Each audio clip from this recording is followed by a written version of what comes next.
5 seconds. VICI game. With the life stealer. So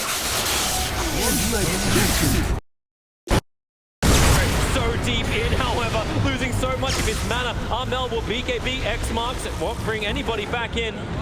Nice dodge by the Storm Spirit. You are invulnerable during the ball lightning. He had very little mana left, so he had to time that just right. I almost feel like Kunkka should have used his X early, even if he doesn't hit the torrent, just to make sure he pulls the Storm Spirit back.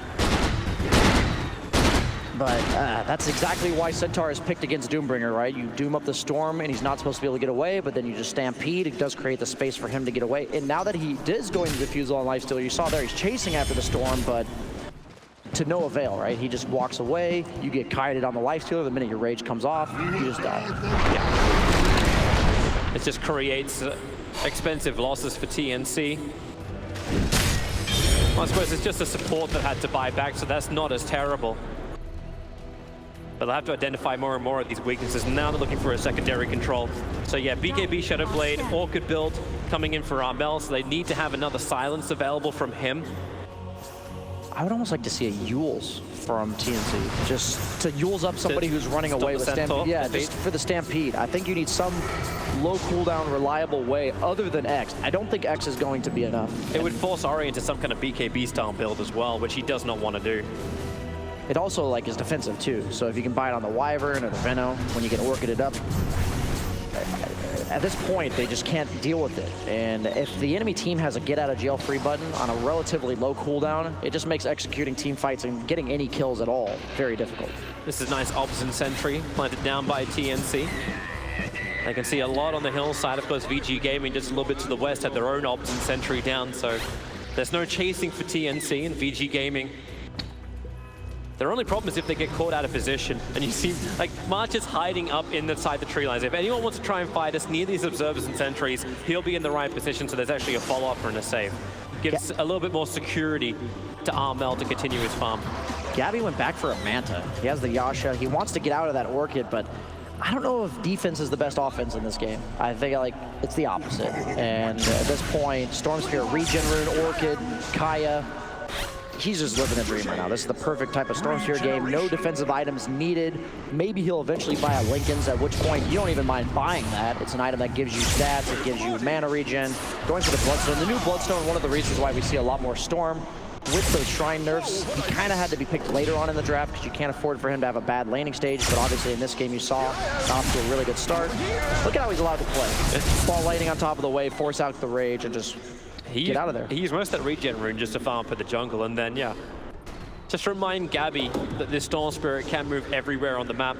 We've got a couple of a new tier 3 items, so the Sliver has now been passed over to the Gyrocopter. And Philosopher's Stone on Lich, even though that's not new, is relatively important on a 5 position to be able to get those free lower tier items. Get a free silence too now, so Mindbreaker is over on the Storm Spirit to go along with his Orchid. It's not bad damage either. 25 attack speed and 25 magic damage on your attacks.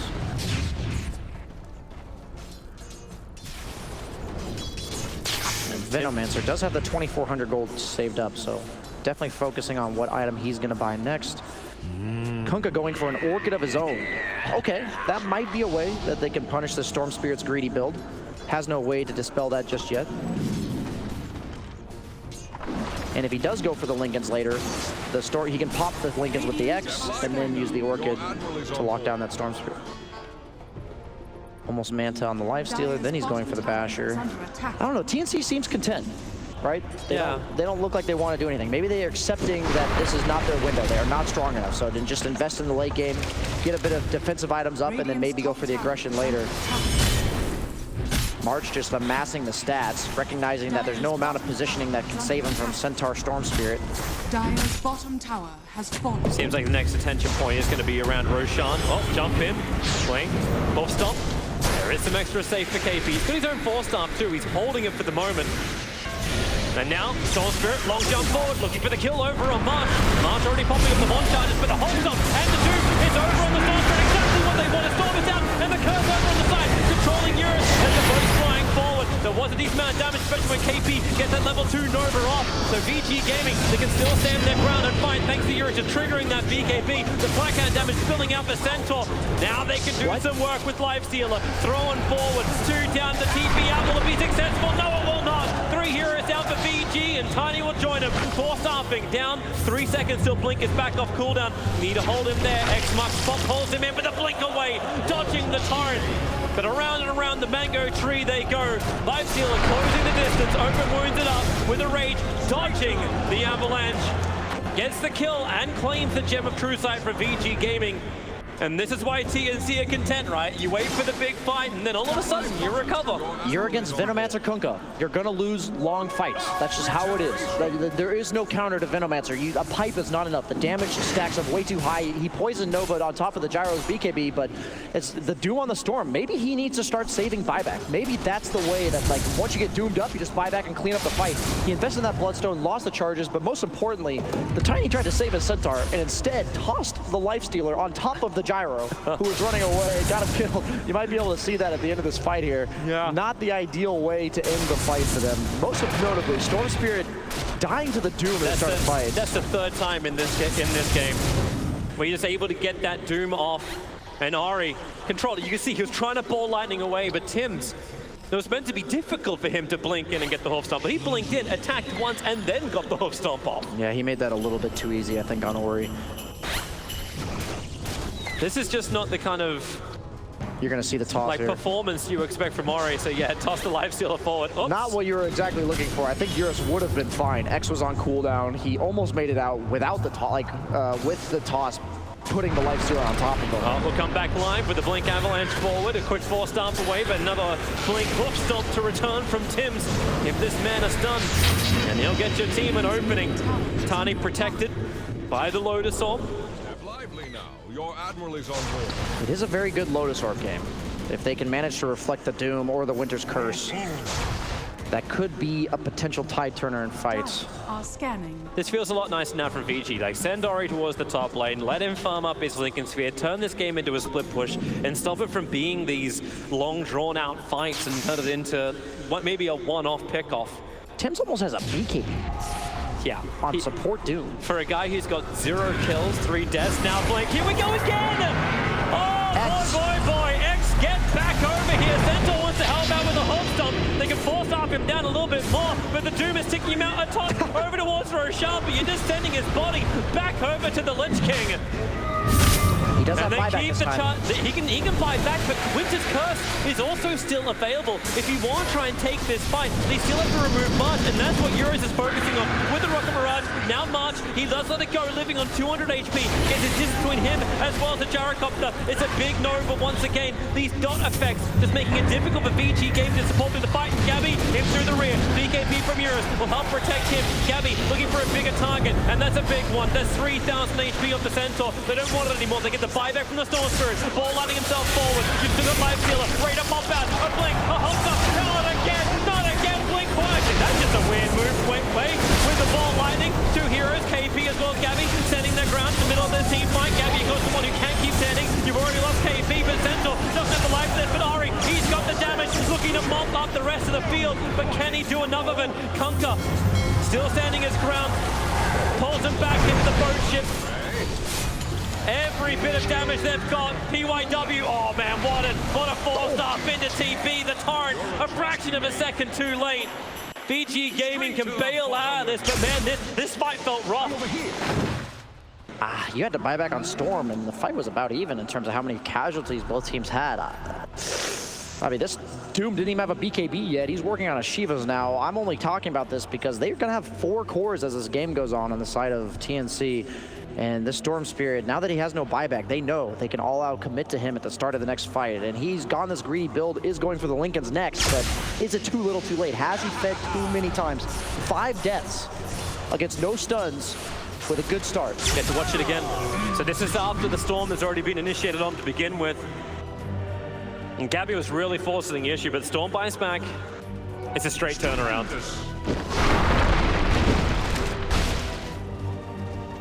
It's the fact that Tims can keep doing this. It's just the damage issues, I think, for VICI. Like, once these BKBs come out, who does damage on the Radiant side? You're seeing there, the Rage Lifestealer is invincible. Once he comes out of it, yes, he's gonna die. But they have the BKB on Kunkka. Yeah, it's shortening in duration, but they have the new BKB on the Doom. Venomancer has the Force Staff, the Lotus Orb, the Pipe, all these survivability items that are meant to drag out the fight. That's all you have to do when you have a Venomancer. Hey, at least VICI's smiling through it. Like, they seem to be having fun during these fights. Isn't Dota always fun, Toby? Not always, no. It definitely okay. is not. Sometimes it's very rage-inducing. I can't relate, you know, I'm always just trying to keep it PMA. Uh-huh. As I'm sure it looks like VICI is as well. Try and play some lower tiers. I suppose your bigger problem is just having to queue. They are going for the Heart of Tarask on Kunkka, so that's also... He's level 25, by the way. He has the Ghost Ship fleet. 33 minutes in, already jumped to 25. Sure, you'll take that. No Yeah, he's been XP. like the last one standing in a lot of these team fights, so that just leads to a lot of natural XP being given to him. Doom also level 18. He's so far ahead of everyone else. Like, he got 22 as the highest level of the Storm Spirit on Radiant side. I suppose the biggest sacrifice is just March, level 13, 33 minutes in. Not a fun game for him. Maybe he can live a little bit longer once he's got the Glimmer Cape. For VICI Gaming, they want to try and find a kill. Smoke up, movement again. I want to point out that March does have buyback, so even if they manage to jump him from behind here, he can just immediately buy back TV to the Shrine. They're ready to go. Smoke up as well from TNC. The only one not caught in that is KP. Double damage. That is exactly what you want going into this fight if you're TNC, not if you're Centaur.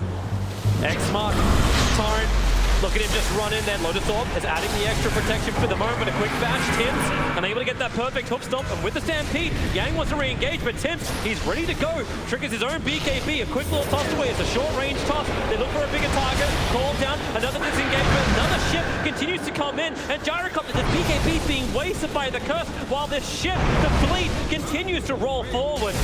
Does not get the perfect chain stuns. Nova catching out onto. One will go down, Storm Spirit, trying to catch the back line, gets the silence over on the Winter Wyvern. Remember, there's no curse, and Tiny will buy back. The TNC starting their own reset with the Lotus Orb. They'll reflect the homing missile back again. Lich has already TP'd home, so you can see the VG want nothing more to do with this fight. All the 35-minute bounty runes. Do you know, does the Enchanted Quiver proc on everybody on Dire's Kunkka? bottom tower is under attack. Like, does it cleave the Enchanted Quiver? Because he's holding on to it. Why else would he have it? Radiant's top I'm watching tower this. is under attack. Come on, put something on it. If that's actually what you do with like Tidebringer, is this like the new Crystallis? I can't tell. I mean, he must know this, right? Why would you have an Enchanted Quiver as one of your items on Kunkka? Very good question. That's something I'm definitely testing at the end of this game. Doom is ready to fight in mid. He just wants one person to come and try and farm up this wave. Or they find someone else, like they say, Ori. Mr. BKB. He's completed that. Now Ball Lightning forward. Come through the tree line. He's so close to TNC. Oh, Ball Lightning is right at the top. Oh, Tims trying to let the War Stomp out. You're a trusty mate. It was just a fraction of a second too late. Where the hell did I go? Thinking about Roshan. Radiant We're 36 minutes in the first. Roshan still has not been taken. Feels dangerous to do so, though. Like, whoever starts this feels like they're going to be at a disadvantage. As I've already mentioned, I think VG's problem is they can't really win the fight in the first few seconds, and you're against a Venomancer. So what is your solution? I'm going to kind of learn something myself this game if VG manages to pull it off, because if you can't win the fight that quickly against a Venomancer, how do you sustain through it? What are you going to do that allows you to win the fight after 25 seconds of taking Poison Nova damage, Poison Sting damage, just the poke damage over time, the double rage of the Lifestealer, the boats of the Kunkka? There's so many ways for the drawn out fights to favor TNC. Will we see some level 30s, Toby? We haven't seen any yet. I think we will on Kunkka. He's just hit 26. It takes a long time to progress. It does. But March working his way there, getting the Cobalt from the shovel. God, can we actually, for once, actually see like the Torrent AoE and then give him an Aghanims upgrade as well? Like, honestly, once you get to level 30, those talents, if you're not going to go the talents, there's really no way you're seeing an Ag Scepter, right? But the talents just amp up that Acceptor Torrent potency just significantly. Torrent damage plus the AoE, then he'll get his extra cleave too.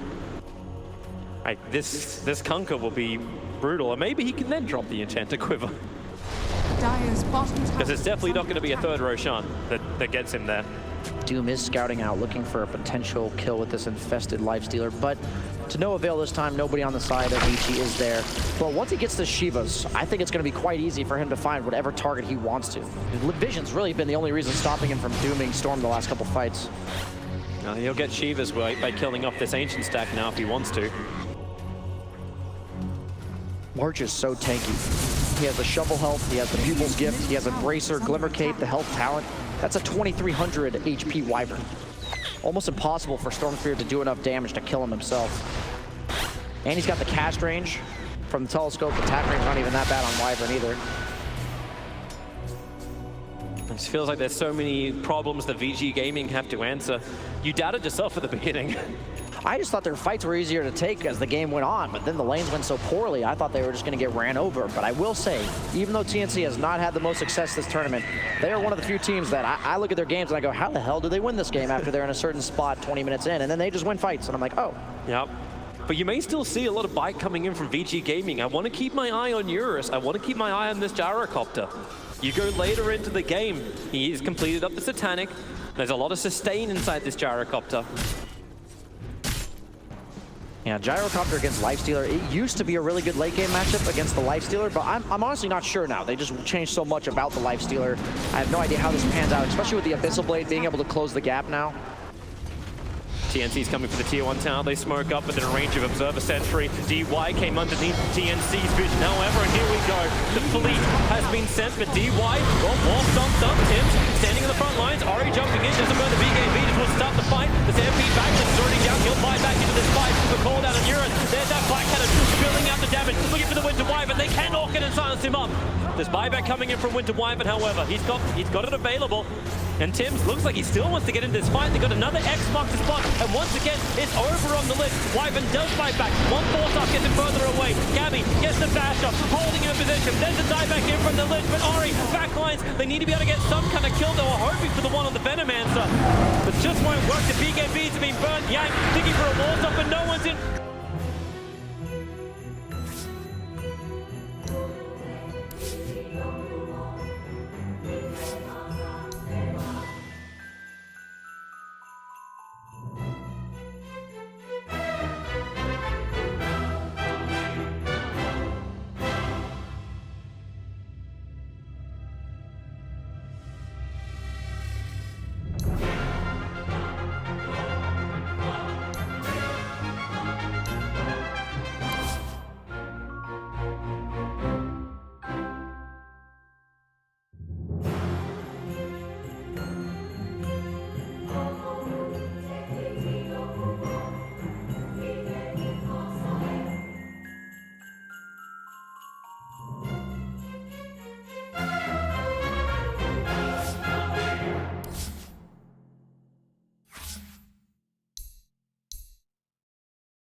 VICI Gaming's turn to ban.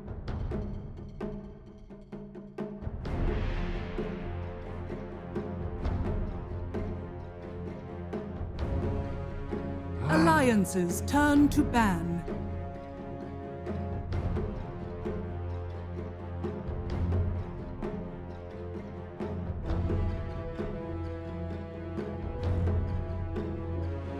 VICI Gaming's turn to ban. Alliance's turn to ban.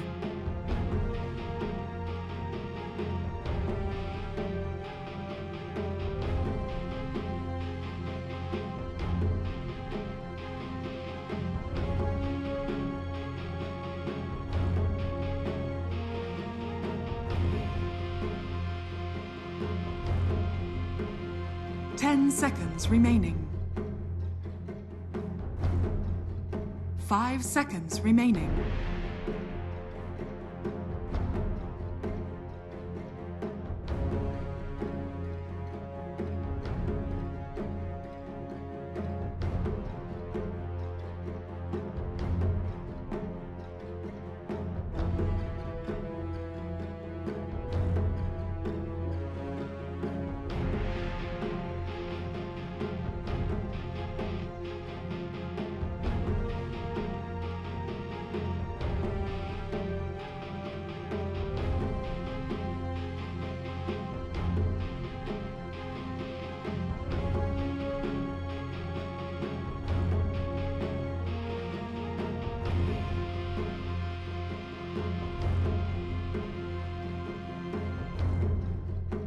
VICI Gaming's turn to ban.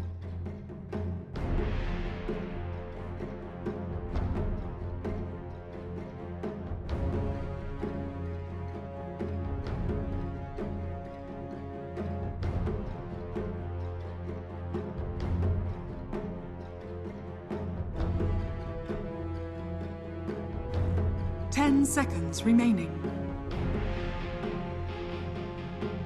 5 seconds remaining.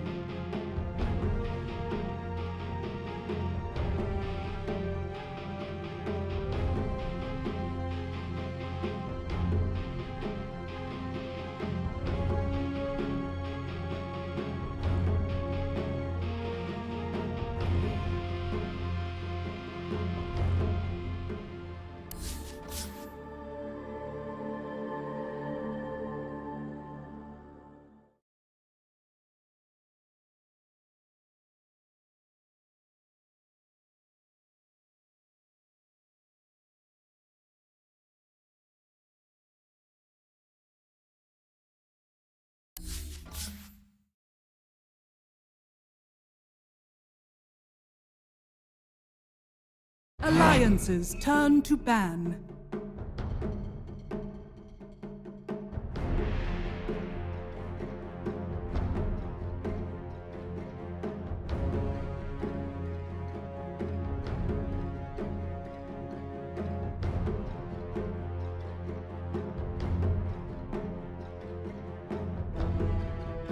Ten seconds remaining. VICI Gaming's turn to pick. Alliance's turn to pick.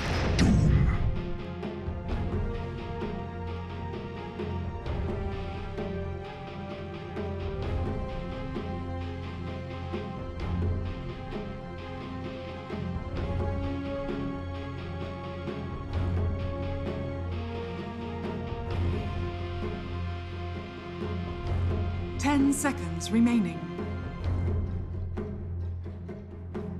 5 seconds remaining. Alliance's turn to pick. Puck!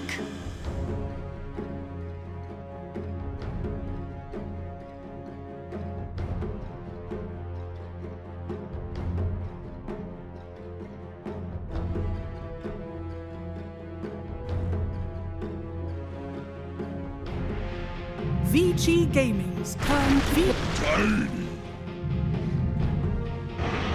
Winter Wyvern.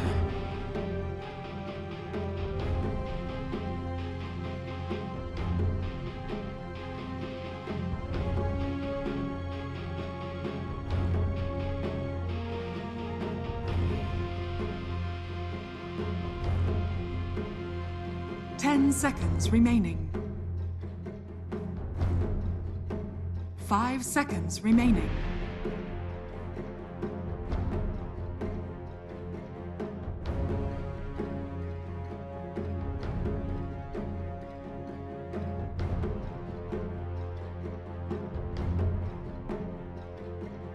Alliances turn to ban.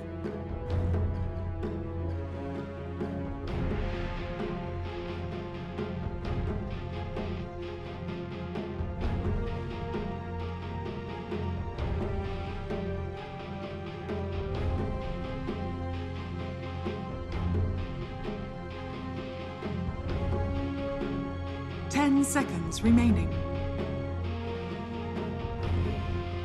5 seconds remaining.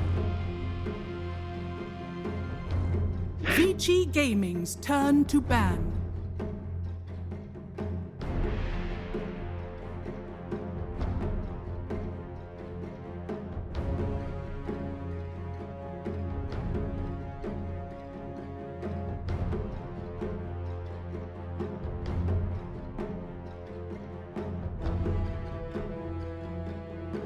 Seconds remaining. 5 seconds remaining.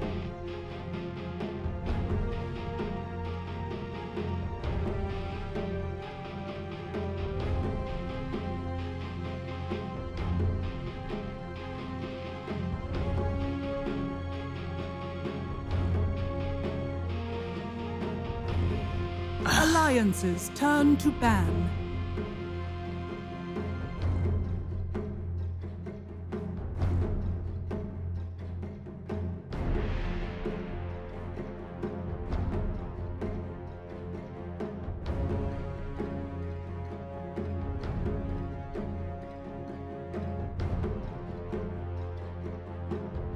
Seconds remaining. 5 seconds Alliances remaining. Turn to pick. VICI Gaming's turn to pick. Morphling.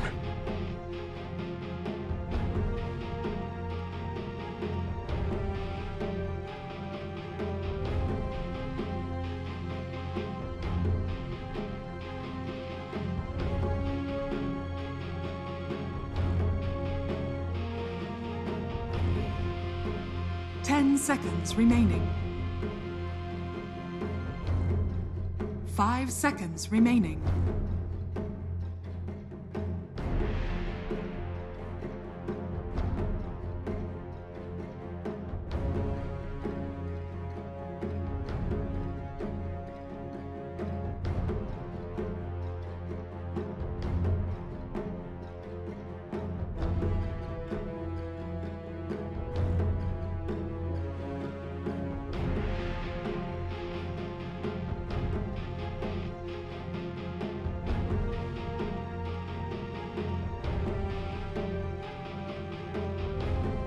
Alliances turn to pick.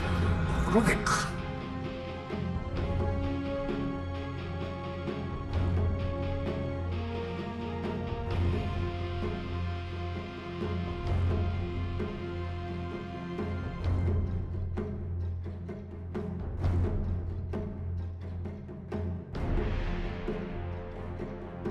10 seconds remaining.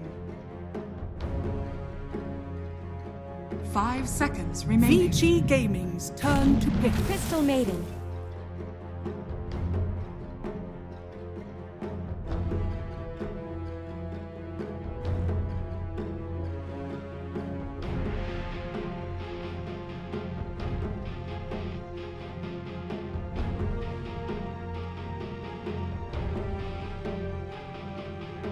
Seconds remaining.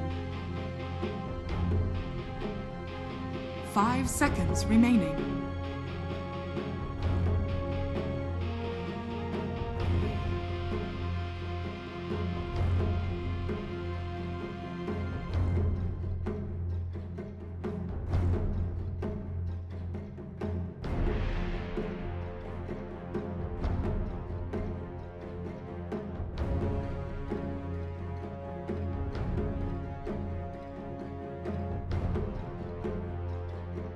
Alliances turn to ban. Comfort Seeker.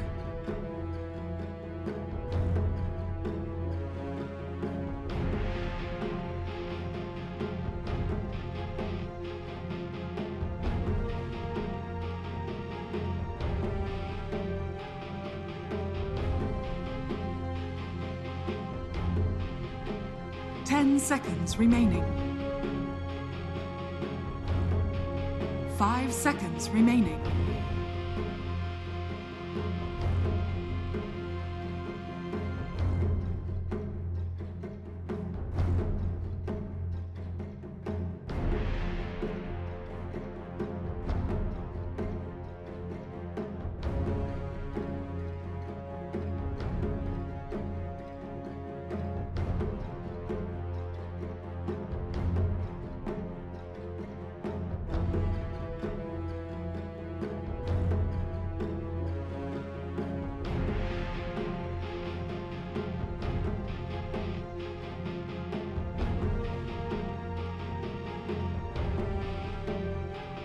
VICI Gaming's turn to ban.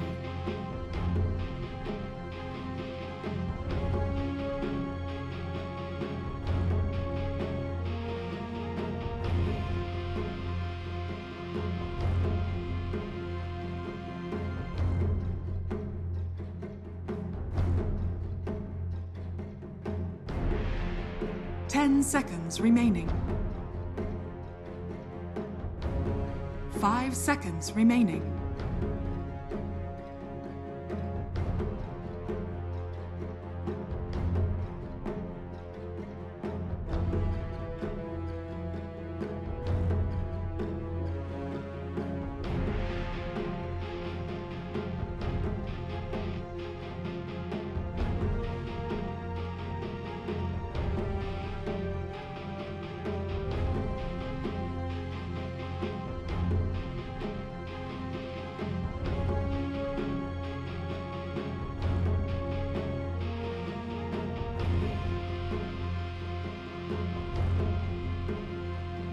VICI Gaming's Alliance's turn to pick. Gyrocopter!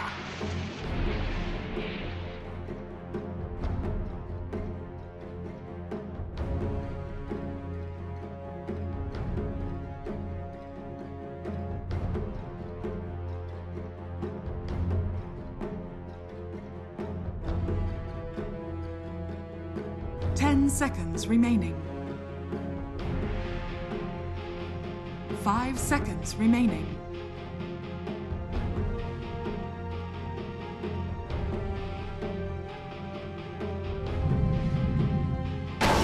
Clockwork! Choose your hero.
Prepare for battle.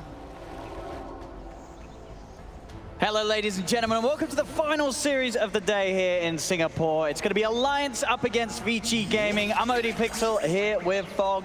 And looking at the lineups, what are you ready to see, Fog? Straight off the bat, I'm seeing that last pick Gyro, but it's into a Morphling. It's into a Morphling. This used to be the Gyro counter. Yeah, he's got some great ways to go for flak, but then they also ran out the lineup with the Clockwork. Clockwork used to be traditionally one of the better heroes, especially versus that Gyrocopter. You can go for those blade mills, also your early aggression, you get on top of him. But that hero doesn't get picked for a reason. He does struggle, and he's struggled a lot in the last few times we have seen him played.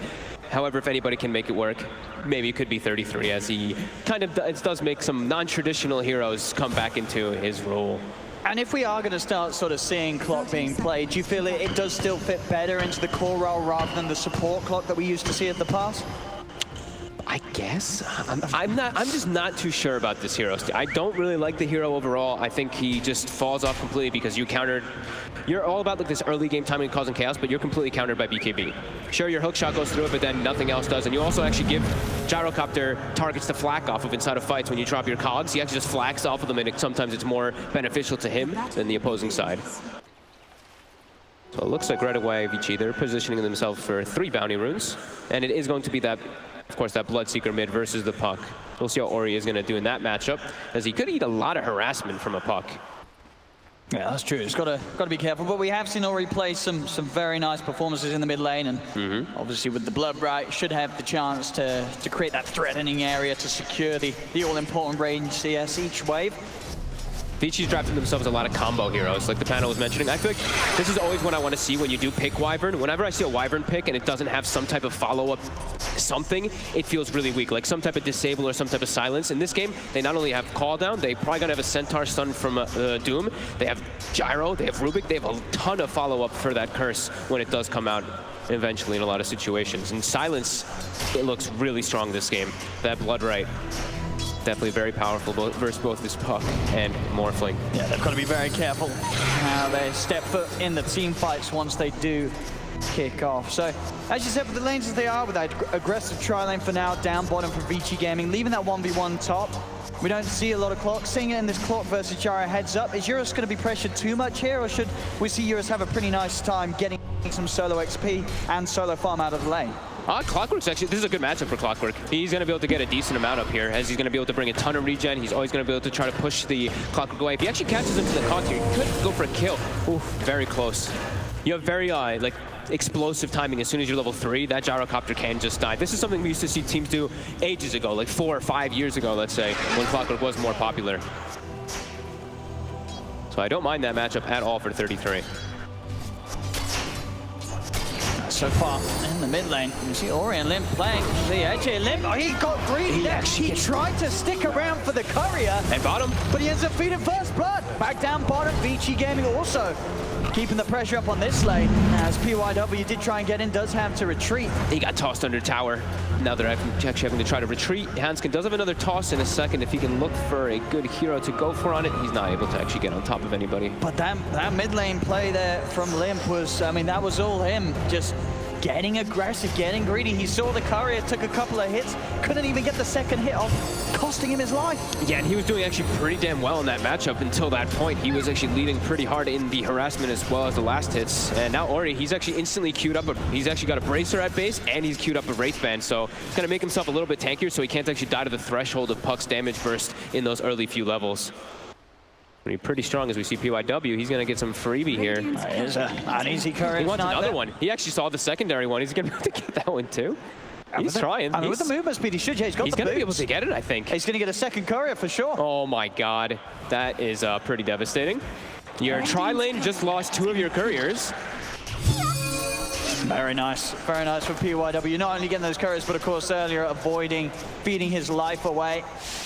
As VICI Gaming off to a pretty hot start. First 3 minutes in, 1-0, and they're at a 1K gold advantage already. Yeah, and when they run this aggro tri-lane, even though we've been seeing a lot of aggro tri-lane, especially versus these weaker laners like Morphling, Slark, etc., they're with a Bloodseeker, so they cause these heroes probably to be low in a lot of situations, which causes Ori to have a much better time in that mid matchup. That's Limp. They're going to try for mid. He almost gets lifted there in that Blood Right. Not sure if he would die, but it's definitely a bit of a scare. Now he's getting aggressive, though. But Ori's just trading right back with that heavy amount of armor that Bloodseeker does have. 8 armor early on. Yeah, we'll be able to salve up Ori. Takes the band of the bracer out for that maximum efficiency. Top lane. Hanskin's looking to get aggressive here. They could definitely look for yours, as he's very far up He really here. is. He ran in, did not expect backup to be there. Even if it wasn't, that was a very, very aggressive move from Eurus, stepping right into the clutches of the clock. Yeah, and that could always happen in these early levels versus a Clockwork as Gyro Cup, even later on, until you get that BKB especially available for yourself. So nice for 33 to pick that one up. Even though Eurus was doing good in the matchup, that one he just stepped up too far. And with that little edge that Ori got with that kill, this little lane, it looks scary for him. You know, each and every time he's trying to clear the wave with the orb, he's having to back off a lot of regeneration out to him because of how hard this Bloodseeker can hit. Yeah, and how fast it really is just because of that kill. He gets so much extra health because of it, because of having a Bracer and a Wraithband, and Heroes bottom are getting pressured a lot. You look at Yang, he's constantly running in. He's already level 3. He's got the Scorched Earth plus that Chain Lightning too, so just keeping Heroes low for Ori to actually have a better time in the mid lane too. Yeah, very hard for sort of Alliance's heroes to trade damage back on him successfully each time he has the Earth up.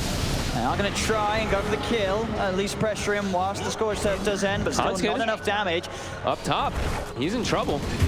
Yeah, he just dies to Eurus alone. He does try to get him with the wraparound, but 33 isn't quite there to help go for the kill. A bit premature there with the move, Hanskin.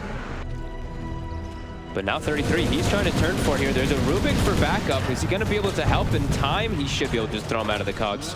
Yeah, they have to sort of just toss him away with the 2 braces. 33, very tanky at the moment. So each and every time it's just a case of keeping the clock off the Gyro. They cannot really threaten his life. Hanskin, he can play aggressive, though. Gets it under the tower, gets the toss back. Into the cogs he goes. Eurus' trap will be able to get his way out of the cogs. Homing missile holds back the clockwork. Extra TPs are coming in from Ori. He's ready to make the rotation. 33. He's been the core that's been the happiest at the moment so far in Alliance, but now he'll get pressured as the rotation from Ori grants them the kill, and at the same time, Yang, he's able to get the kill on Nico, baby. Both cores on both sides of the map taken out by VICI Gaming, as it looks like he just gets burst down. The Splinter Blast, the Lightning, the Infernal Blade, it was too much for Nico, baby, to shift through. Well, not the Infernal Blade, because it's not skilled, but the Chain Lightning and the Scorched Earth. That was it.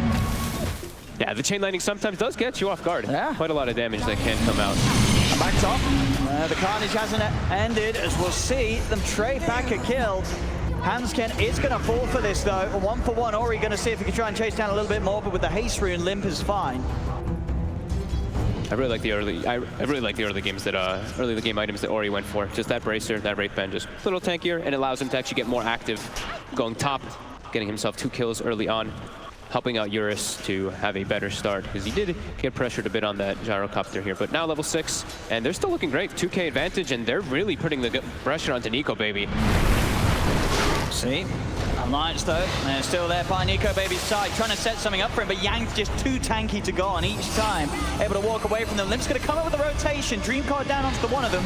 The orb does hit Yang, but they'll have to turn their focus towards the Wyvern. TY is healing himself back up to full with the cold embrace. They're not back into silence, but again, Ori making these moves to the side lanes. 800 movement speed. Out of there. Varda's deeping away. He'll manage to escape a Limp. Hanskin is so low. Oh my God, the speed. He's zooming in behind the tower, kills up Hanskin and Limp, and now Nico Baby, he's going to get silenced up by the Blood Right.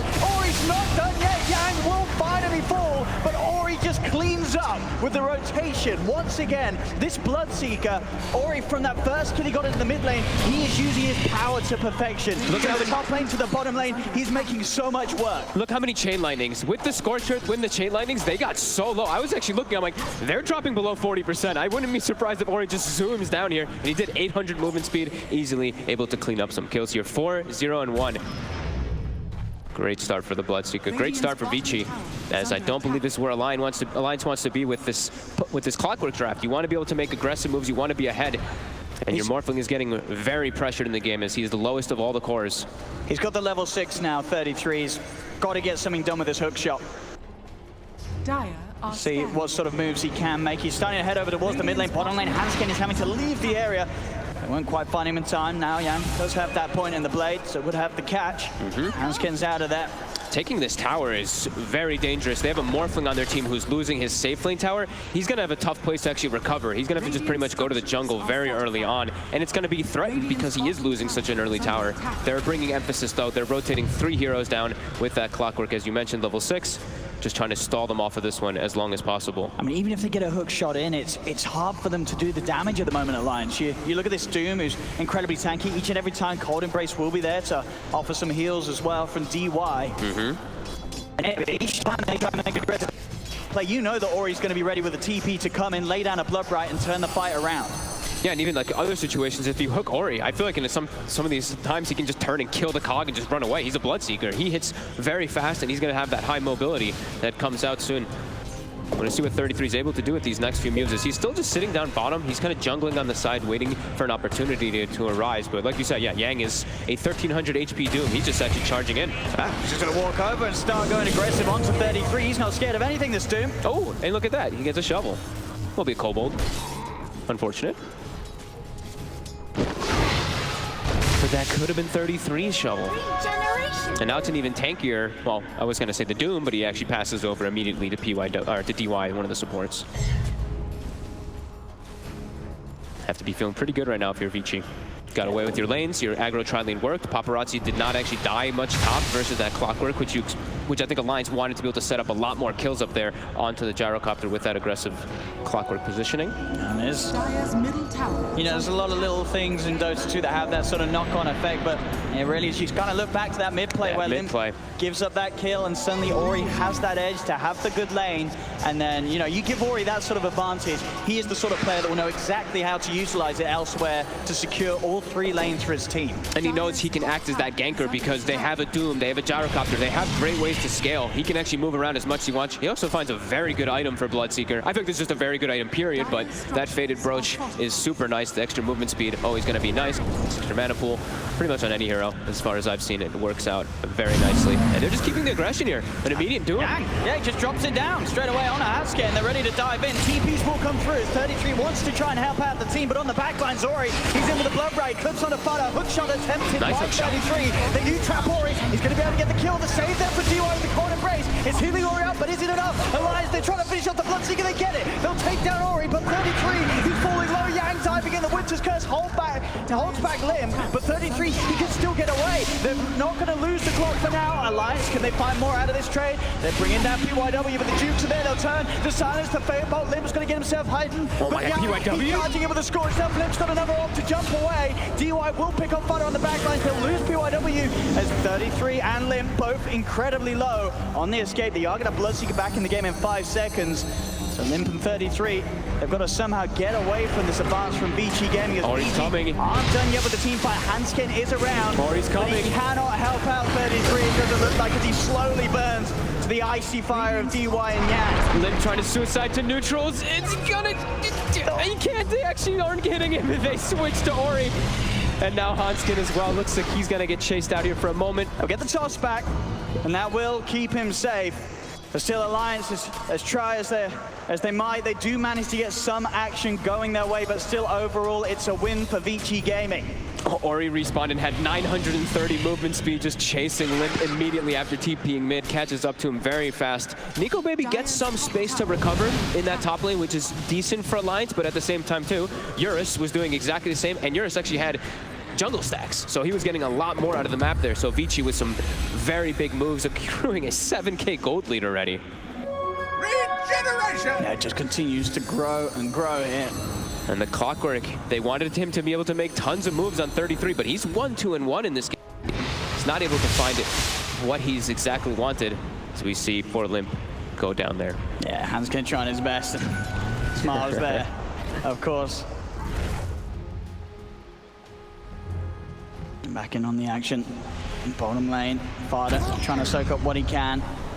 I mean, the Doom really just seeming to be this hero that they really don't have an answer for. Yang 4-1-4 this game. Yeah, and when you pick a Clockwork and your early rotations aren't working out, this is why we see this hero pretty much not get picked. If you don't have successful early game rotations, you don't have a catch-up method.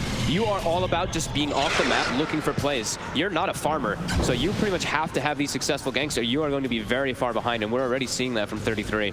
Getting surpassed by the Rubik, and Doom is going to be more than twice as farmed as him very quickly. Eyes on the top lane again, 33.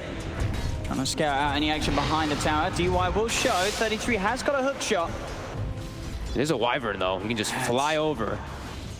Very true. Even with Hansken by his side, there's still the chance that DY can play his way out, especially with the Winter's Curse ready to go once again. Yeah, they have to be careful about any type of aggressive moves on a Wyvern. You just get cursed and completely turned from the combo that we mentioned earlier from VICI. And Eurus just getting aggressive in the jungle. He's level 12 now. They want to try to get... they wanted to try to get Limp there, but unable to. Dire's structures are fortified. Cancel TPs coming out. VICI Gaming, I mean, they know that they're feeling it. They can go wherever they want on the map. They've got a full pipe on Yang, and you look at the lineup as an Alliance, they're pretty much all magic damage. And the instant Limp. And the Doom dropped down, Limp's in trouble, burst out the hook straight away.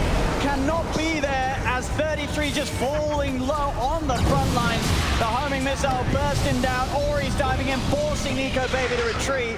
As Alliance just have to back off again, they lose 2 cores. VICI Gaming, they don't lose anything. They're able to take the tier 1 tower.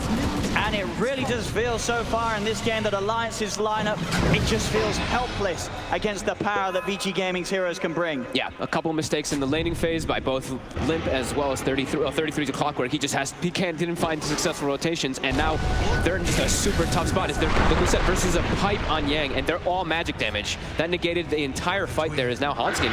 He's just getting run down. They're just going to use the curse to set up the stomp. I mean, they know with the lead that they've got, VICI Gaming, they can really use their spells at any sort of liberty that they wish for. Yeah, sure. I mean, Eurus is free farming while all this is happening, so sure, why not?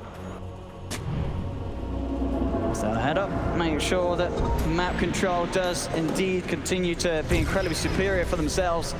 Holding on to the outposts in preparation for the 20-minute mark already. They know that if they can grab that and take the tier 1 tower top, it'll be incredibly hard for Alliance to get themselves back in with any sort of HP advantage. Limp. Oh my god. Straight up dead. PYW with a setup, the catch into the blood right. There's no way for Limp to get out of there. 10k lead already at 15 minutes in. We've seen Puck have very successful games throughout majority of this tournament. However, a lot of the times it hasn't been versus a lot of these instant disables. When you're playing versus Rubik, when you're playing versus Wyvern, your game gets so much harder because you can't actually do anything to prevent these lifts. You just get lifted inside of a single disable, and you're probably dead until you get either a Yule Scepter or some type of protective mechanism for yourself. Hansken, he's trying to go in there, but Yang, he's right by him. Hansken tried to pass him by to go for a play. Oh my. But he just ends up losing his life and accomplishing absolutely nothing at all. This is getting quite out of hand very quickly here. The only thing that I can really see here for Alliance is maybe they get a good fight with the Morph getting the flag. But at this stage, with the farm, the levels that VICI Gaming have, the damage even at that is barely going to be enough. It's a 94% win probability at the moment for Dota Plus, and it's not hard to see why when you look at the state of this game. Yeah, I feel like that's pretty appropriate. Maybe even one of those 99% games, as it feels like it's pretty much Morphling versus the world, and he's versus very traditional counters of the Morphling, being the Doom, that Blood Right, just these silences, these instant disables. Yeah, it's looking pretty impossible for them at the moment.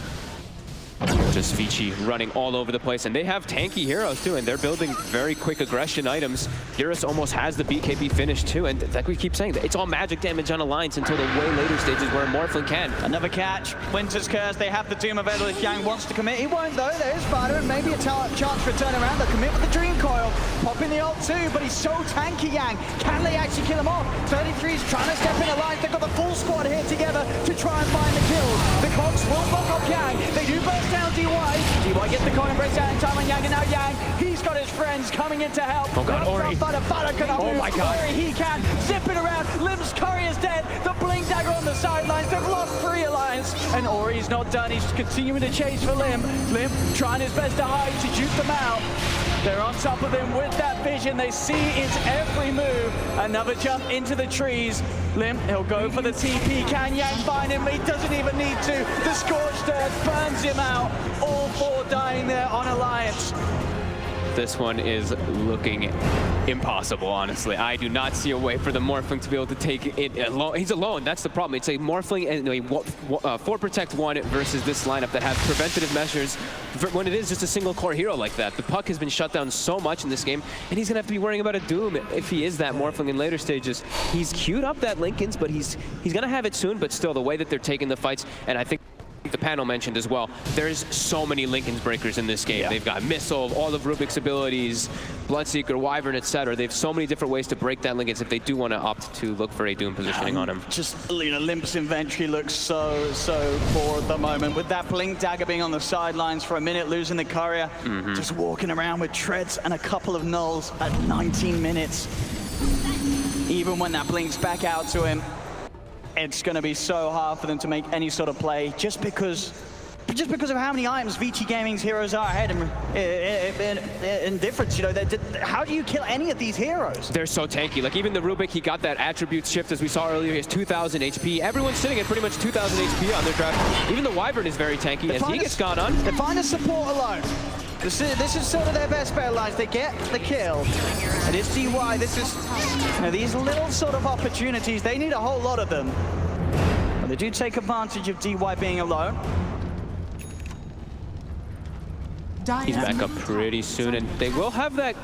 The Clockwork with the Blade Mail, this is something you want to have usually before the BKB start coming out. That's where we used to see that, why that Clockwork was picked versus the Gyrocopter in the past a few years ago, but the BKB's already out for the Gyro, so it does feel like it's going to be pretty countered in this game. Maybe he can do some fun, you know, get Ruptured play and he hook shots with a Blade Mail on and maybe kill somebody or something, but it is your old traditional build on that Clockwork. But at this point in the game, it's just came out too late, it feels. Radiant's bottom tower has fallen. And a Bloodseeker also has a BKB now too, on top of his Maelstrom Treads, Vambrace, a million other items that he has already picked up in this game. 8-1 and 6 Ori.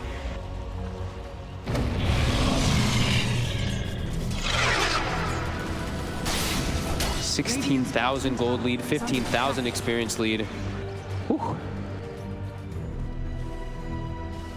I think, you know, Alliance, as I say, they're looking towards that high ground defense. That's going to be the chance that they have.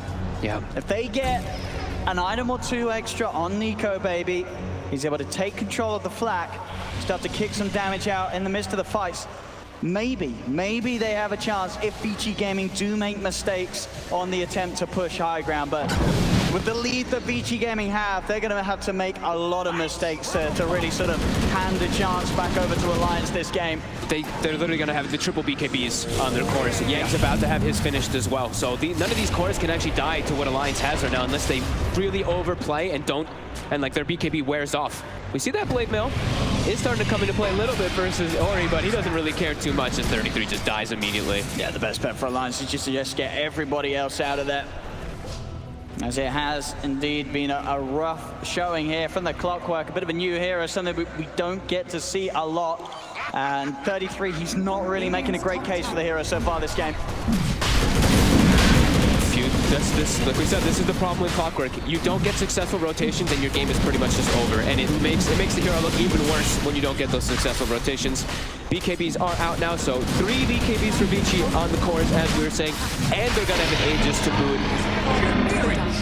Nico, baby, you're gonna have to do something spectacular here and make VICI throw the game somehow for yourself, as it's kind of all in your hands at the moment here. Nico, baby. Got to be a little careful. I guess with the Lincolns, at least has that sort of safety against Yang. In fact, he's going to try and interrupt Yang from looking to take away the outpost. Will force Yang back. Spooks the Doom away. And the rest of Alliance, you see each of them just trying to push out lanes, hide in trees, soak up whatever experience they can. Limp steps forward, he gets baited in by the rune in the river. VICI Gaming are waiting for him. And another death for the Limp Puck. That lift into silence. Panel mentioned about the curse. It's a Rubik, just these instant disables just makes your game so hard. Limp getting really punished on it as VICI. They're just closing the map very quickly onto the side of Alliance. They don't have much space to farm. And now they want to continue and look for some tier 2s as they're actually pushing both. Eurus taking top, Ori taking mid. This map is getting just smaller and smaller and smaller for Alliance. Nico Baby's trying his best to do his own type of split push here. We'll at least be able to get that tier 1. And he nearly has at least a diffusal blade, so some sort of punch will be there from the Morph, but still finding a team fight in which he's actually able to commit aggressively It's going to be so hard anytime VICI Gaming group up and push. And it's just him, like we keep saying, right? The puck has been shut down so much. Limp not really going to have that traditional thing that we've been seeing from the pucks where, you know, you're doing so much damage during your coil with your phase shift attack over and over again. It's a Morphling on his own versus both a Doom and a Wyvern. These two heroes are your traditional just destroy that 4 protect 1 strategy. Radiant are scanning. And they can just keep themselves aggressive here with that Aegis, with their BKBs. They're trying for a smoke out as soon as they spot Yang blocking the way. The smoke moves put to an end. Hansken does get the toss up to the high ground underneath the tier 3 tower, but Hansken loses his life for it. Dream Core down. Glimmer will be there to keep Yang safe. Is it fall for Nico Baby? Trying to burst these kills down. Eurus is low. He's going to fall the one. We'll drop the ones. The Aegis away. He will turn into the gyrocopter. He has the flak prepared on Nico Baby. You can see all the cores though holding their BKB. That's the one thing on VICI. They have the backup of DY with that Cold Embrace and Glimmer. They didn't want to pop an early BKB versus this fight. And considering they are 20k behind, taking away the Aegis like that, you know, that's sort of like the best play that Alliance has had happen for them so far this game. It's something. Yeah, you know, at their tier 3s, getting tossed back by Hansken. Radiant's top tower Was definitely a little bit of something there. But VICI, they're just going to step back up here. They got what they came for. Even though they lost their Aegis, they're still in a very comfortable position here. As we have bounties coming up, they're going to be able to claim all 4 of those and increase that lead. Here's level 20 as well. I was going to say some insane levels being hit. Level 20 Jara, highest else on the side of Alliances. This is Nico Baby sitting down at level 17, about to hit the 18. He had a lot of stacks for himself. That's the one thing I did notice. They were stacking jungle, they were stacking ancients as well for Eurus to get enabled. They've scanned him out. Nico Baby quick with the waveform TP. Will get away before Yang's able to hunt him down. I like how Yang's also, usually these games we see them go for like a 4-step or something to break Linken's on the Doom, but they have so many Linken's breaker as we said, and goodbye Fata. Yeah, not much going to be achieved with that, apart from forcing VICI Gaming to react and head to the top half of the map, maybe giving some space for Alliance to make some plays down bottom. The Linken's break with the clumsy net, I believe it was. And look at the curse into the Doom. He did shift up into strength. He needs a lot of help though. If he's going to have any sort of chance of getting away from this, and he cannot. Eurus stays on top of Nico Baby. The morphal fall. Yang's chasing down 33. 33, Battery Assault will not hold the Doom at bay, as again, continued core losses on Alliance. That's pretty hype. The clumsy nut to break the Linken's, and then you can curse him afterwards. All right, I like it, DY. And with that kill, like we said, these are the ones that you just have to throw everything onto the Morphling, and you're going to be in a great spot for VICI. That's exactly what they do, is going high ground here. Now looking pretty easy for them. I mean, Limp's trying his best. Trying to do a little bit of ratting with the puck. Knocking at the tier 4s up top, but of course VICI Gaming, with the commitment to hit down mid, will have no trouble taking away the rags, jump forward, quick burst to blow up Fanta. He's gonna get the tier 3 up top though, at least, on Limp. He does. There's gotta be some rotations coming in. An instant dieback there on the Crystal Maiden. I think he's trying to maybe cancel some TPs or something along those lines. Hansken just get the toss back. Nico Baby's TPing in very aggressively. He's going to go straight into a stun. The Linken's has been popped. He needs help, but he will get it. Limp jumps in. He'll turn into the gyro form. He's low on HP though. He kind of has to be a bit careful of himself here. I think we just had a hook shot into the backside of Hansken. Oh, so not quite the play right there. Yeah, it was straight into Tiny's rocky bottom. So no chance for Alliance to get involved. 28,000 gold lead. We are surpassing the 1K a minute lead now for VICI Gaming. Dude, I mean, that actually is insane. You can just clumsy net to break the Linken's in a lot of situations. I just saw him do it like 3 times now. He just clumsy nets him. It's an item he just found on the floor from some neutrals, and he's just gonna break a 5,000 gold item. Poor old Nico Baby. 28,000 gold lead at the 28-minute mark. It's 1,000 gold per minute lead. As we say, that usually is pretty impossible to come back from. This one's looking pretty impossible, as we've been saying for a bit here. 33. Uh-oh. A little bit of wishful thinking here, trying to take an outpost. There's lots of rotations. Alliance, they do have like everybody here. They do cancel the TPs as well, so maybe now actually Alliance can go back in and get this. They'll find PYW in the trees, they'll manage to get him out. He does slide to the side, Dream Core's dropped down, no messing around from Alliance. They have to guarantee they get any sort of kill that is sort of handed in front of them, and they do find it. Small something. If they can keep control of that for another minute and a half, they will be at least get themselves a nice surge of experience, which they desperately need. The cores, these cores on VICI are just so massive, continuing to grow that lead, and they just have so much space on the map to work with. Like we said, Alliance's map is just very small, and it's just difficult to make these type of plays. No, Alliance are certainly doing their best efforts to at least keep that top lane shoved down. Make sure that all 3 lanes aren't pushed in against them. Yeah, because considering they are 28,000 gold behind, they're still trying their best to make sure that VICI Gaming aren't quite prepared to go for the high ground siege once again. Oh, Hanskin, he's been seen, but also the puck has been seen as clip. There's a ward on that Tinker cliff. Yeah, they'll know now, but they'll know after Limps have to take a good minute there on the sidelines. And now they race to the outpost, but at the same time, Nico Baby on bottom, he's also racing toward the opposing side and outpost, so maybe Alliance will be able to keep themselves one, but actually the ports gets cancelled. Yeah, Hansken was in with the avalanche. He's able to stop Yang from being able to move across the map. It will cost Hansken his life. Actually, looking at it, Nico Baby's not actually going for the outpost. He has some time. He's got a couple seconds. Right. He should be able to get it. He should still be fine. Yep. So at least they'll get that one, to get themselves a little bit of experience. Yeah, only just. He was cutting it pretty fine there. Yeah, he really was. In fact, was he cutting it too fine? Perfect. Ooh, okay. Time to the millisecond there, Nico Baby. Hansken comes out with a buyback just as VICI Gaming were starting to pressure that top lane. Nico Baby returns to join forces with the rest of the team on the high ground. Alliance, they're ready to try their best to hold here, up against a 32,000 gold lead. 32 to 8 down at 30 minutes in. VICI's just gonna chill, wait for that Roche. They've got about a minute or so until that one does pop out. If Alliance does come out looking for a fight, VICI will definitely take that one, but they probably just wait for that next Roche, that next Aegis Cheese, because they know that there's no way Alliance can fight around that pit. It's way too difficult versus, I mean, you have a 30,000 gold lead, so yeah, you feel very comfortable. Some of the quickest and biggest leads we've seen here at this LAN, and we've had a few one-sided matches. This is so far certainly another one for the books. Which Alliance, feels like they've got the whole world against them now this game.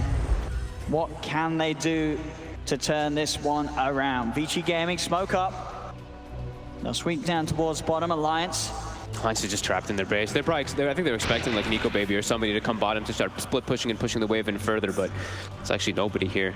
It's all of Alliance, like we said, trapped in their base. Limp will show himself top, pushes it out a bit further. Ori now starting to make the way toward up there, but they push in these 2 side lanes. And soon we will see them probably go check that Roche.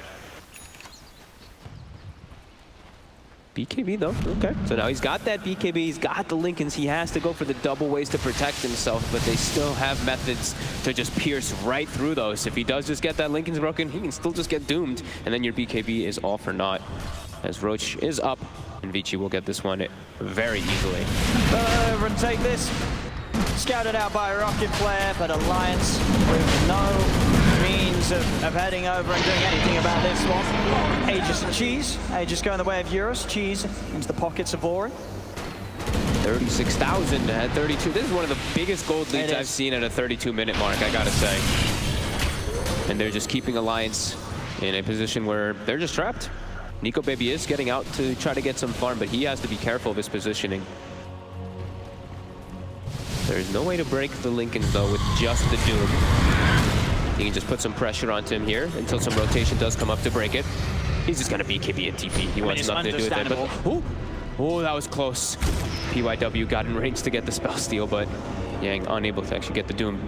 Yeah, he has to use the BKB like this, Nico Baby. Yep. He's got to play as defensive as possible whilst getting as much as he can from the very limited map that he's been left due to VICI Gaming's dominance so far this match. Honestly, it really feels like he should just queue up a Rapier in this game. It doesn't really feel like he has any other option. Like, sure, he saw the butterfly from that gyrocopter, and Rapier at least gives you that true strike now. He needs to be this 1v5 core, because I don't see any other way for them to have a chance in this one. Titan Sliver picked up by Limp. Does he want to be holding on to that? Do you think we're gonna get that passed over to Nico? That's gonna get it's probably gonna get passed over to Nico, but he is carrying a greater Fairy Fire and stuff like that. That's a solid plus 35. You're right. They're probably just focused more on just so many things. Yeah, he's gonna pass it over. And they've got the repair kit. Okay, they do have a repair kit. 33. He's trying to step forward. Lim's going to look to try and jump in on the back lines. Get the Dream Call out onto 2 of them. Commitment to 33, but 33, he's just dying so quickly. The clock will fall. Silence is down to Nico Baby. He's already started to shift. The link is a bit popped. BKB, but he's been ruptured. They have managed to find PYW. PYW actually fights back. He wants to be here to try and close up the game. Cheese is popped, or he's back up to full. Handskin is dead without buyback as VICI Gaming pushed 33 in Alliance back towards the fountain. Eurus, he's aggressive. He still has that second life of the Aegis. Can Alliance even pop in the ones? It doesn't look like they can. VICI Gaming just focused down a second set of rags. They'll get it without any sort of contest, and there it is. Alliance have had enough. GG is called, and VICI Gaming take game 1 in incredible style, and it just has such a snowball effect from those very early mistakes of Alliance. VICI Gaming knew exactly what to do to abuse that small advantage they got early on and just turn this lane, the game into a complete stop. Yeah, I think the first few times that the Clockwork rotations don't end up working out, that's when you know the pain of a Clockwork. That's what we've seen a lot of the times. If you don't have those successful rotations work, the hero really does fall off quite hard. And it's really hard to pretty much do anything. And then VICI, they have 3 super farmed cores that also can just make moves around the map so much. You see Ori, he didn't hesitate. He was porting top, he was porting bottom, he was getting involved.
Dire's structures are fortified. Go to. Set momentum.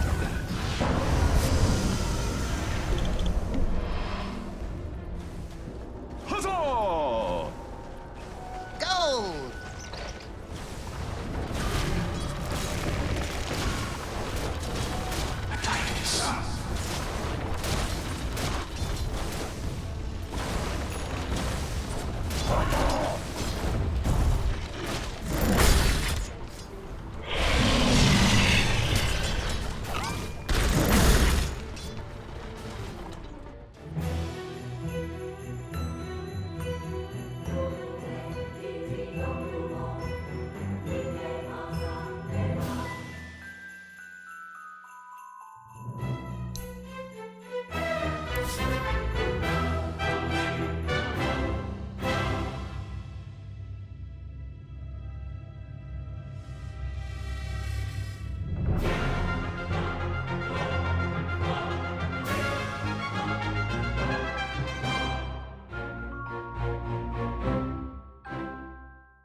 Standing in the front lines, Ari jumping in, doesn't burn the BKB, just wants to start the fight. This MP back is already down, he'll buy back into this fight, but called out on Euron. There's that Black Cannon, spilling out the damage, looking for the Winter Wyvern, they can orc it and silence him up. There's buyback coming in from Winter Wyvern, however, he's got it available. And Tim's looks like he still wants to get into this fight. They got another X mark the spot, and once again, it's over on the list. Wyvern does fight back, one force up, gets him further away. Gabby gets the bash up, holding him in position. There's a dieback in from the list, but Ari, backlines, they need to be able to get some kind of kill. They were hoping for the one on the Venomancer. But just won't work. The BKBs have been burnt. Yang thinking for a wall stop, but no one's in range. The curse is out. Not where he needs to be. A toss back, maybe you can get, no, that won't even happen. Everyone's just grouped up. But Yang to get a 3-man stun. And VICI Gaming have lost way too many people. You can do a short range tossed away. That one can help, but Tim can just keep the chase going. Gabby will be there for yet another stun. Yang will not survive. 4 heroes down for VG Gaming. The only one to survive is the one that was throwing the fight. It's the Tiny. Back to base. I'm telling you, man, the fight goes longer than like 15 seconds. I see no way that TNC can lose it, and they're proving it time and time again. The Doom held his Doom for, what, 30 seconds in that fight, and the Gyro just, he is negated. They didn't have to do the Storm Spirit this time around. I was talking about the damage issues of the Storm Spirit. You don't really have to kill him anymore. He honestly just doesn't do enough on his own. Yep. Very little damage. They have the Shiva's negation from the Doom. They have the pipe from the Venomancer, the boat, as I've repeated. Lifestealer during Rage, it's now 8 seconds because he's got that level 25 talent. Whew, man, I am feeling about as grim for Vici now as I thought TNC was 20 minutes into this game. You can feel Tim's looking to go up on this top lane. Working with the Kunkka together. Tiny, a quick 4-star away. Goes down through in 1 charges, but you know he's going to die. Back next to the tier 3 tower. TNC is on them all sides while Lifestealer taking the tier 3 tower in mid. Tiny is dead for almost 100 seconds. Jara can be back up. Centaur in 10 seconds. But if VG Gaming want to mount a defense, they'll have to buy back on the Storm Spirit. Something they can't do. They have to let the mid-racks go. Maybe Cooldown and Flat Cannon can delay this. Oh god, Gabby really doesn't care. Rage is up, doesn't even need a Lotus Orb for protection. Gets the bash over on Eurus. Yang, what do you want? Pop stomp. It was a good one out from Yang now with a phase loss. TNC, large amount of damage, the curse. Looking to reset. It's Yang who can tank through all the damage in from Eurus, but the Nova catching the short from the Storm Spirit. Now he goes for the long jump forward. They need to get the kill over on Gabby. But he's got the Agency model. Even if you do get this, it still won't be enough. He jumps inside of Armel. A disengage from TNC. They got exactly what they wanted. I honestly think Lifestealer's late game is better than it ever has been with the new changes to his attack speed, base attack time, as well as the Infest, the way it works, healing your allies, giving them the movement speed to help you get away. I don't see how they ever kill this guy. That's some ballsy plays from Ori. So easy to get caught out. And here we go again, Blink. There's your wall stomp. Nicely done with a hot stomp from Yang. Just looks for that extra control, combining with a call down. Instigate, pulling Kids back in again. There goes Doom. Unable to get that ultimate off, but the Storm Spirit caught from the back line. Smash doing his work once more. And Yang, X marks the spot. Dragging back in as the ships come arise.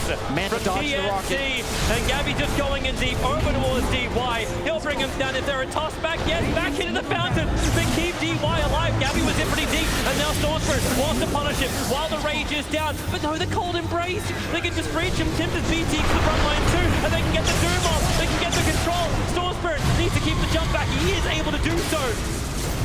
Doom is still available for him as Storm goes to get another jump march. Way too much damage having to battle through all these remnants. Gabby still with the Aegis Immortal intact. Dire's bottom tower. The sustain is unbelievable for TNC. They take the mid-ranks, and it seems for now, they'll wait for an opportunity. They're not backing up. They just want someone to be too close. And Tiny looks like he's going to be that target. Armel, turning, able to connect over on the Tiny. Does anyone want to jump? It's under attack. Another X marks spot. Gabby will walk up towards the high ground. A bit of ways available, but they don't have the extra information, but it won't matter. The fleet can't keep the stuns chained onto the Tiny, at least. Now they'll back up.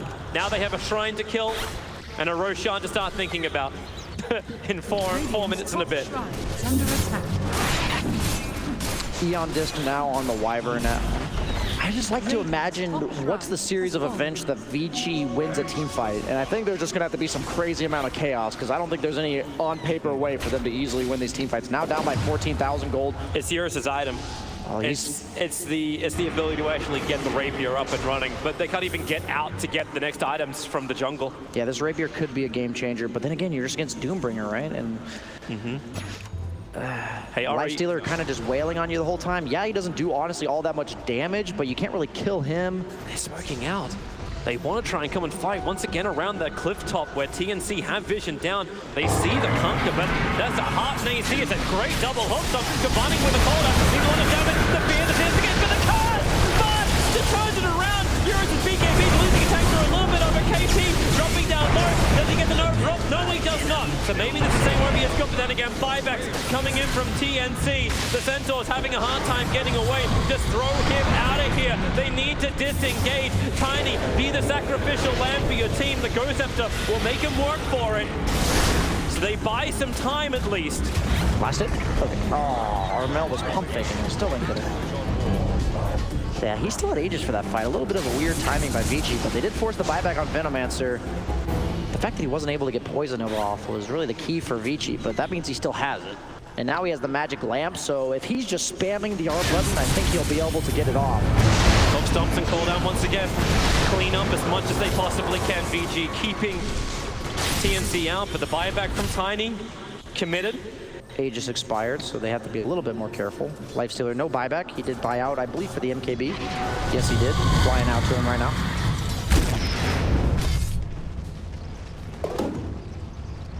Oh, Spell Prism. Who's that good on? That's one of my favorite tier 4 items. Oh, he's holding it for himself. 4 mana regen. Reduce the cooldown time of abilities. Definitely way better than a Null Talisman, so I guess for now he should definitely hold on to it. 2.8 seconds on the static Remnant. The push is coming once again from TNC. They look towards the top lane. They can always set up the perimeter with a Venomancer, and they can be so far back. A Blink Dagger also flying on the courier for March. TNC smoke up a little bit before this, however. An interesting line being drawn by VG. They smoke up themselves. Radiant. But this smoke gang from TNC is going to catch DY. Smoke breaks very early on. The quick blink forward into the War Stomp. And the rest of VG are getting the hell out of there. He does have buyback in 20 seconds, so if he's needed for the base push, he will be there. Look at Jarakop. It's the only way he can get the Rapier. He had to go all the way to the Dire shot, but we have the Rapier now online for Eurus. No boots gaming, baby. Yeah. Bottom He had to actually, did he have to sell it to get enough he did. money? And he kept the Titan Sliver. Well, this feels like a YOLO play for VG, but you said they needed some kind of surprise, some kind of chaos. The ball lightning forward, create more remnants, get rid of the creep wave. Now tossed back over towards Eurus. Gabby copying a lot of damage. He really wasn't ready for that. Invest forward, and they break him free. Ari has to ball lightning away. Lich has fought back, but that surprise factor, maybe now not there against TNC. That was so close, man. What was he, like 100, 200 HP? That was like one hit the Gyrocopter needed to get more. He's doing 141 plus the 445. Under attack. Now they come back in again, TNC.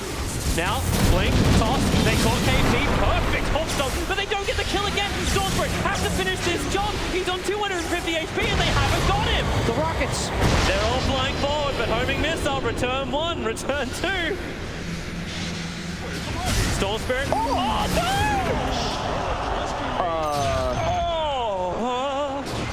Well, that may just be the game. Yeah, he has no buyback. Yeah. So Eurus, no pressure, but all the pressure. Well, another blink, toss forward, that's a little bit too far away. The curse is out, it's on the Gyrocopter. The platinum damage, March is not a healthy man, however. Nova is good from KP, he'll lose his life inside the base. As TNC want to do their own disengage, PYW is giving the opportunities. Even if it's not always perfectly coordinated with the War Stomp of Centaur. Toby, I believe when the Gyro has the Rapier, you want to ult the people next to him, not him. So I think that was a little bit of mistargeting by March there, and but may result in him actually holding here. Yeah, obviously he's going for trying to utilize the team fight AoE stun that sets up the rest of the team, but they've already used Doom, so they didn't have any really follow-up. Could buy Mjolnir if he wants to on Gabby. Probably going to save for buyback. Roche will be spawning sometime in the next... Oh, it will be spawning in 2 minutes, okay. So we watch this again. Storm Spear coming in hot. Yep, and the Centaur Stomp was so well timed. Oh, to be what fair. a surprise. Tim's being the stun for TNC that sets things up.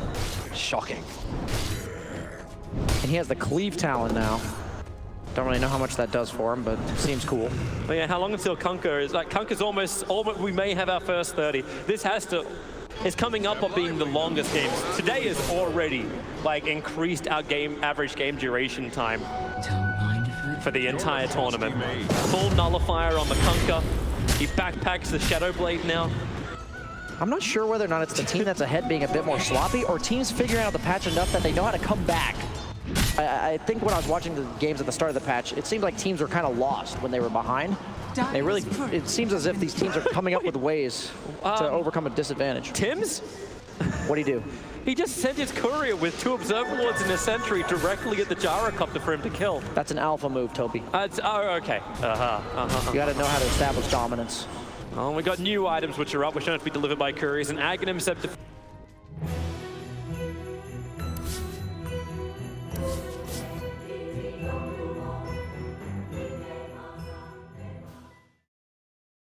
Alliances turn to ban.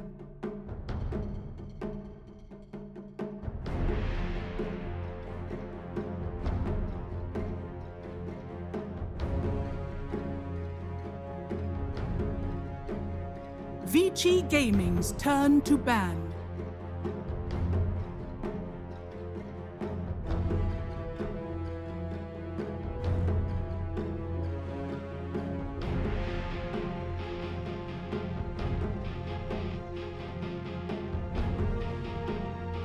Alliances turn to ban.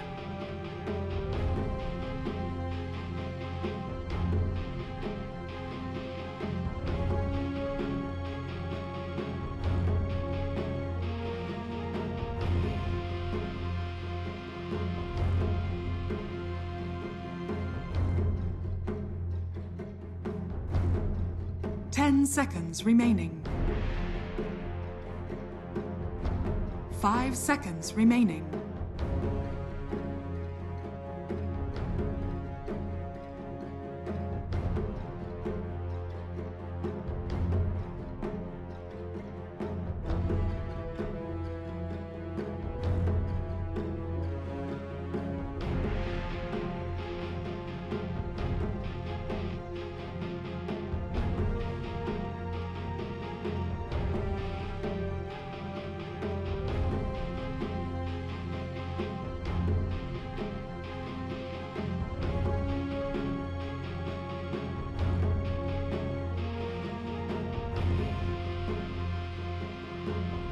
VICI Gaming's turn to ban. Alliances turn to pick.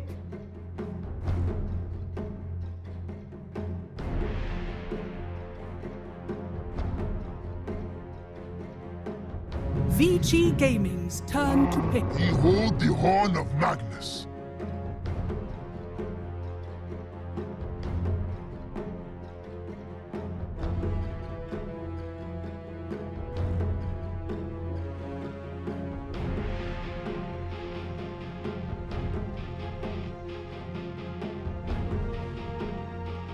Ten seconds remaining.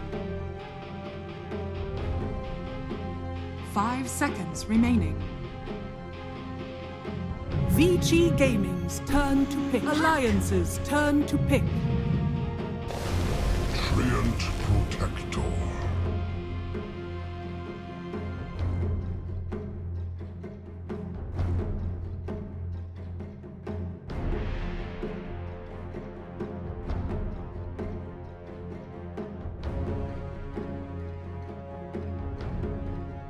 Ten seconds remaining. 5 seconds remaining.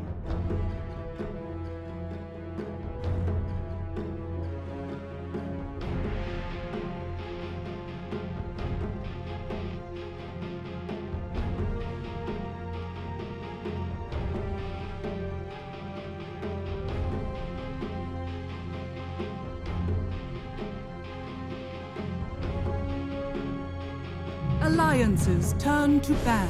Sky Wrath Mage.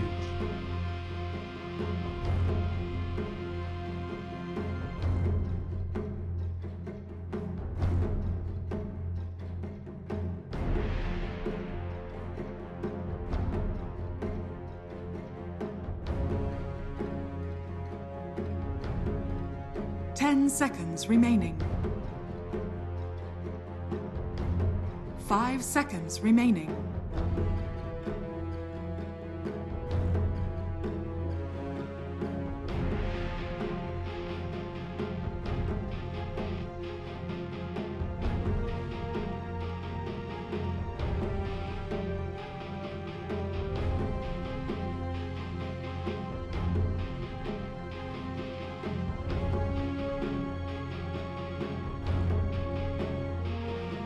VICI Gaming's turn to ban.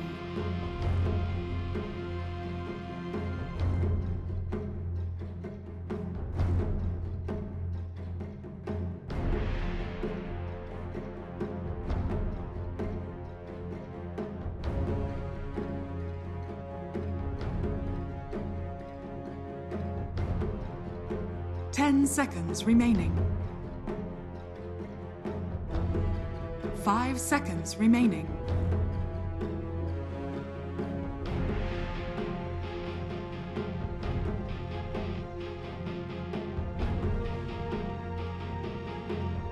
Alliance's turn to ban.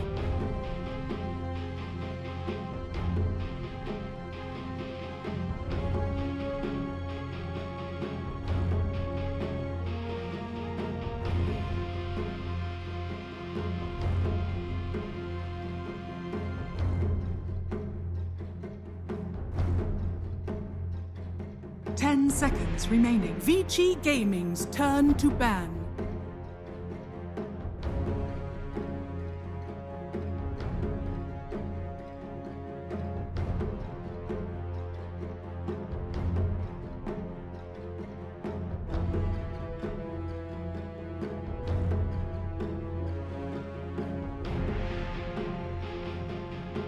Ten seconds remaining.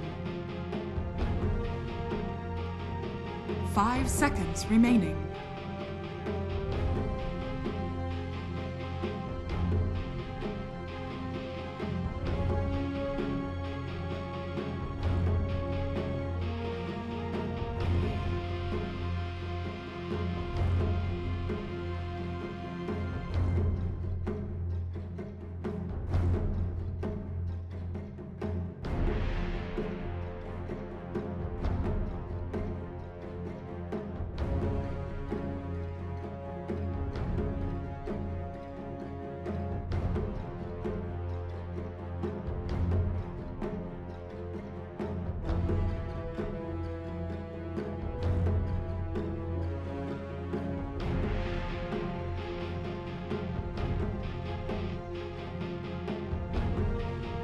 VICI Gaming's turn to pick.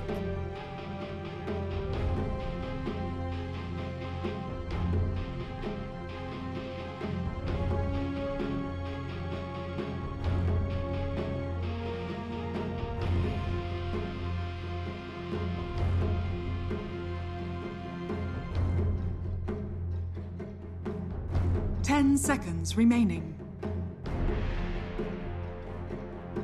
5 seconds remaining.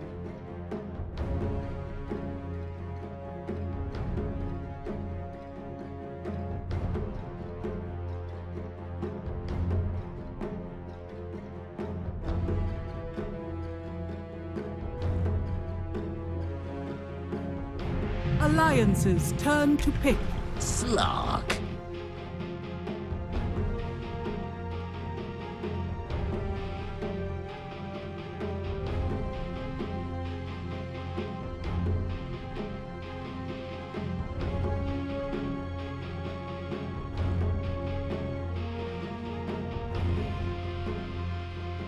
Ten seconds remaining. 5 seconds remaining.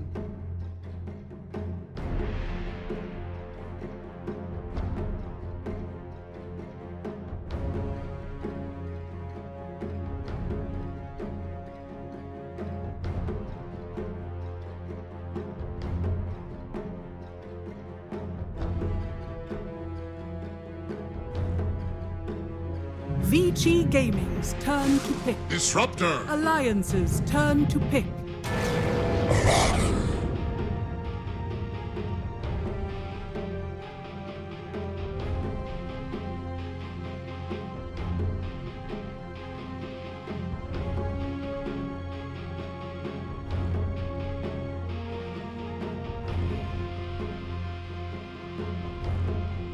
Ten seconds remaining.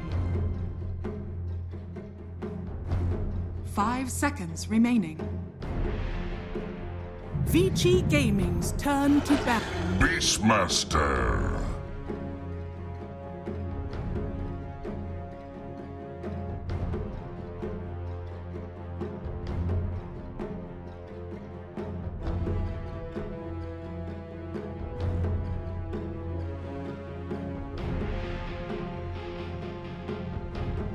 10 seconds remaining. 5 seconds remaining.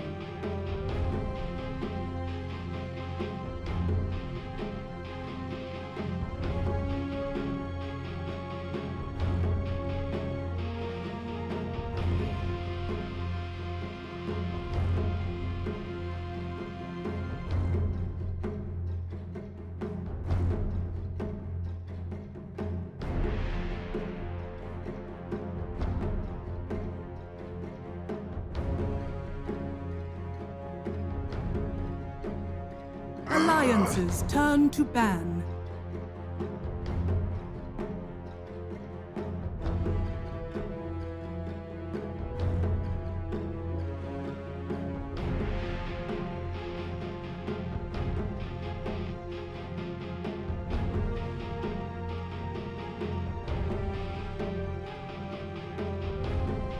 Ten seconds remaining. 5 seconds remaining.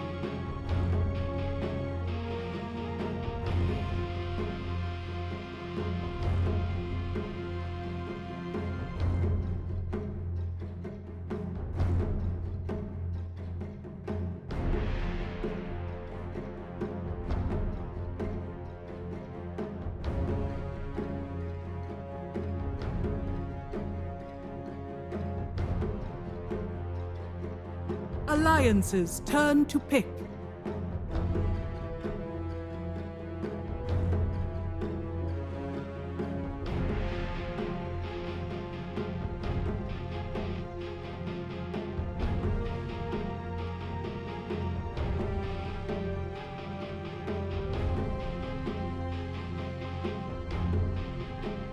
Ten seconds remaining.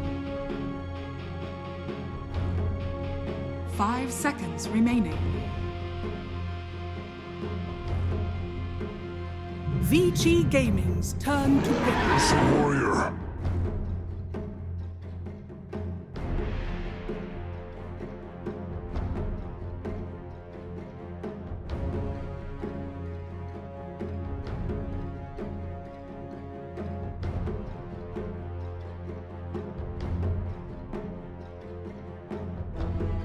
Ten seconds remaining.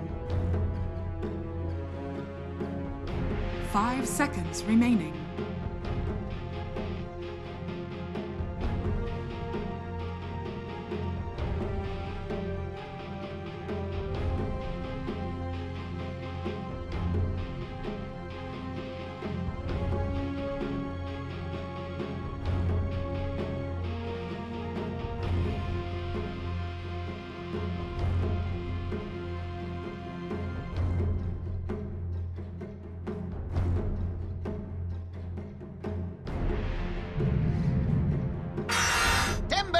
You may now select your heroes.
Prepare for battle.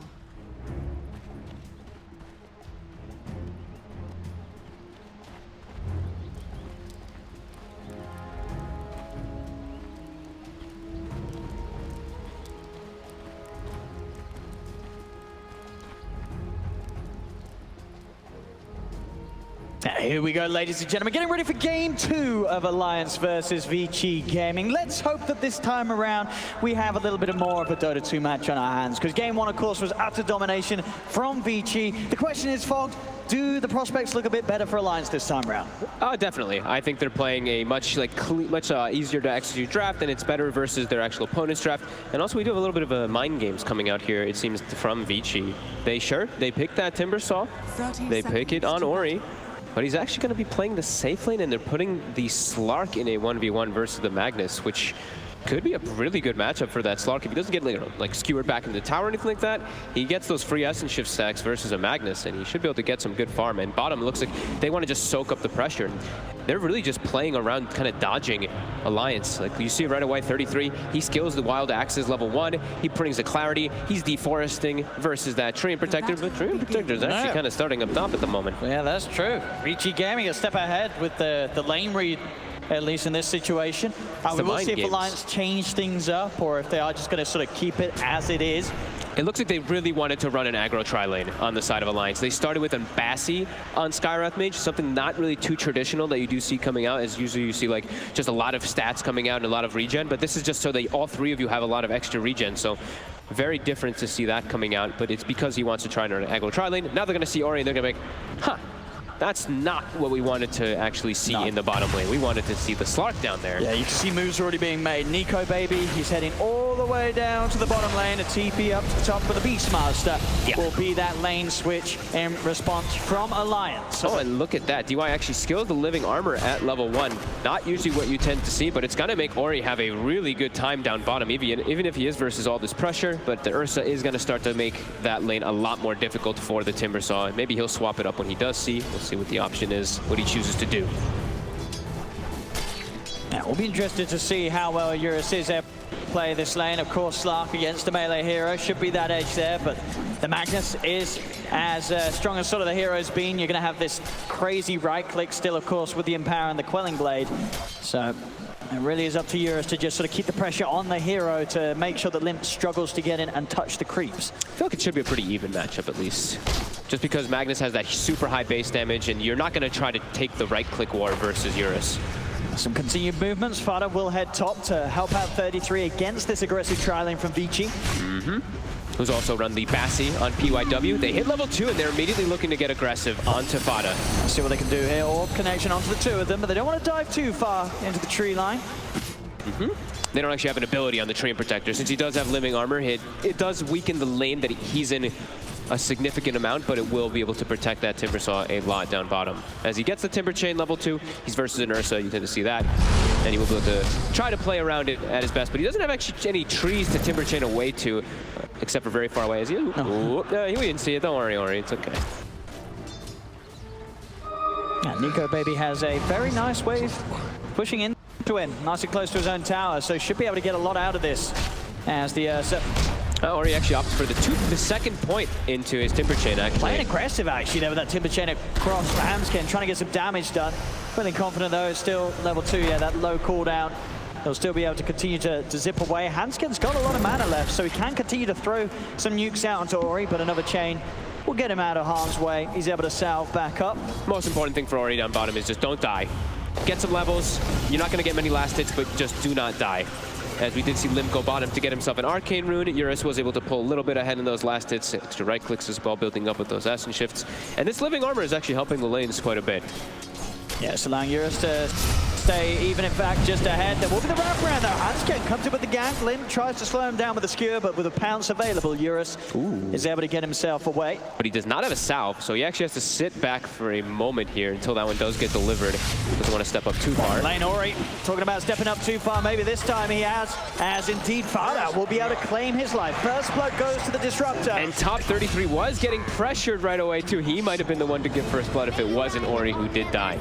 So good moves by both teams in that offensive lane. Oh, and PYW going for the early movement there towards mid, maybe seeing if he could snipe out a Hansken. They're actually going to jump forward aggressively here, PYW, to try and chase for this kill. With the silence, right click, he's actually going to get it. PYW is able to pick up that second kill. He should lose his life, and he does. Tries to salve up and block him off with the trees, but Lim's prepared, cuts down the tree, and cuts down PYW's life. Tried to be cute. Getting that, ended up using a salve actually and hurting himself quite a bit. As, oh, look at that rune bottom. That's a lovely one for Paparazzi or Eurus to have versus the Magnus, as he's already having a great time. And we are seeing both of those, I mean, we can say safe laners are suffering. The Beastmaster as well as the Timbersaw are getting pressured super hard. 33 is actually only level 3, while on the side of Ori, he's forcing the issue a bit more for experience as he is timber chaining forward aggressively quite a lot. So he is level 4 and change in comparison. And he's got living armor, so it is benefiting him a bit more. He's able to do those type of trade plays. Yeah, already though, 4.5 minutes in, certainly looking to be a bit more of a solid start to Alliance in the lanes compared to what we saw in the first game. Yeah, that's for sure. Hansken just keeping tabs on PYW's movements. PYW maybe seeing if he could get in for the 5-minute bounty rune snipe here in the river. May still be able to do so. VICI Gaming having the numbers. They'll head in. Hansken cannot hang around for this one. They should be able to get at least the bottom one here as the orb does not connect. They don't connect the grasp either. So 2 for 2. Radiant's top tower is under attack. Mid lane, Eurus, 25 for 5. And Limp sits slightly ahead, 29 for 7. He's had to spend less gold on regen. Eurus also did get a rotation on him as well. And he did get ganked up, having to spend a little bit extra money on that regen. Still pretty close here, 2-2. Yang starting to get a bit more aggressive up top. Gonna pressure 33, pulling him away from that creep wave. As we do see, he is pulling with the boar though. I was gonna say some nice micro here to make sure that the creep wave doesn't get lost to the tower. He needs to make sure he can get himself some type of experience. Yang will try to catch it with a couple of the creeps there. Most of Alliance's focus still down on this bottom half of the map, making sure that Nico Baby has that solid start.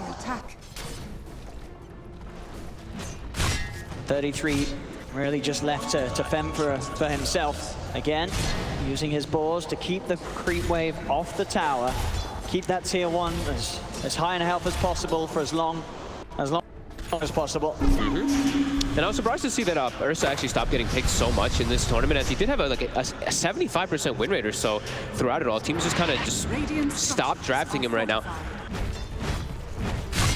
But he's up to a good start in this early game here. 33. He's sort of getting blocked off. In fact, kind of getting blocked off there by his own boar.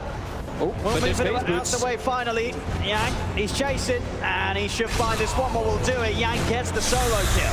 Those creeps really worked against 33 there a lot over and over again. Nico Baby's trying to strike, but Ori, he is level 6. He's got a lot of potential burst here, so Nico Baby has to keep the distance. He's salving up. Nico Baby maybe seeing if he can get back in. The swipe stacks are still there. Another shackle from Ori. Holds back Nico Baby, and DY is in the neighborhood as well now. Letting level 6 that early on. We mentioned how Ori's job in this bottom lane was just getting experience. He successfully did that perfectly. He's not even that far behind the Ursa in the matchup. And when Ursa doesn't have that level advantage versus Timbersaw, as soon as you hit 6, you actually can threaten kills onto Ursa over and over again. Ori's playing beautifully aggressive here. He is hanging around very low, but trusting in the reactive, in the living armor to keep him healthy. Lim's now going to come in though, and Lim could catch this one out. Skewers forward, looks for Ori. Ori tries to turn, Shockwave drags him back. Couple of swipes to Lions, they get the kill. They punish Ori for his aggression as Lim comes in to help out. Does force the rotation though, as it will give Hansken a little bit of experience in the mid lane. But I don't think Ori's too upset about dying in that type of position. He forced 3 heroes to make a move onto him down in that bottom lane. And like we said, it's a Timbersaw who actually was laned versus the Ursa, and he got level 6 before the Ursa. Super significant. See them farming some stacks together. They really want to get Nico Baby that 6. Eurus, he's inside Alliance's jungle. He's coming in, he's starting to fight around the shrine. He's going to be able to pick apart Hanscan. Haste Rune allows you to play extra aggressive there. And he's going to actually, I think that's the second D ward. Yeah, that's the second D ward I've seen Eurus now get. 33, he's in trouble. 33, you've got to remember, he's still only level 4. Oh my, he's level 4. High levels that VICI Gaming have. He's had a rough start, rough lane. He's sort of been left to his own devices and he's struggled against the way that this aggression's come out from Yang in the laning stage. He tried his best, as you saw earlier with the micro, to grab creep waves around to him, but Yang, he's been heavy on the denies. VICI Gaming are still going to take this tier 1 tower up top very early on, so for sort of the plays that Alliance have been able to make in response to VICI down on the bottom half of the map, the top half, it's been a disaster. Absolutely, and it's not an easy Beastmaster game whatsoever. Even if he gets that level 6, even if he has the Primal Roar in these later situations, they have Dark Pact to quickly, easily read the Roar and to get the Dispel, and they have Abaddon. So a lot of different ways to deal with that Roar on their lineup as well. So definitely a tough one for 33 as immediately he walks into Eurus. A little spooky.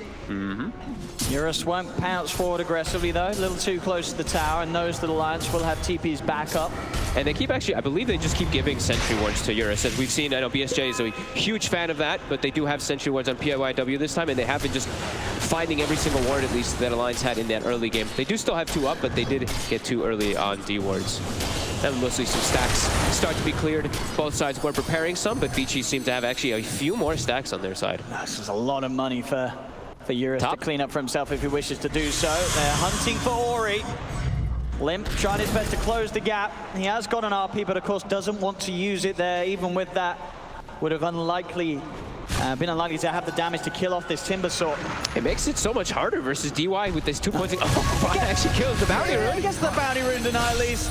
But it does cost him his life as VICI Gaming continue to have the better time in terms of making plays, getting kills. Yeah, so on VICI Gaming's half, you know, you look at Yang, you look at Ori, you look at Eurus even, and these are all 3 heroes that have means to keep themselves alive, whether it be reactive armors and timber chains, shadow dances, borrowed times. These heroes are very hard to kill. And they're just gonna get living armor to cross the map every single time from DY since he went for the build. Those 2 points, yeah, it's gonna be really strong. Yeah, Alliance's best bet really is to play a bit of the farm game. Make sure that they don't feed away too much. Get Limp on this path towards those quick items. He is top net worth on the Magnus. He needs to stay there. Echo Saber's nearly done.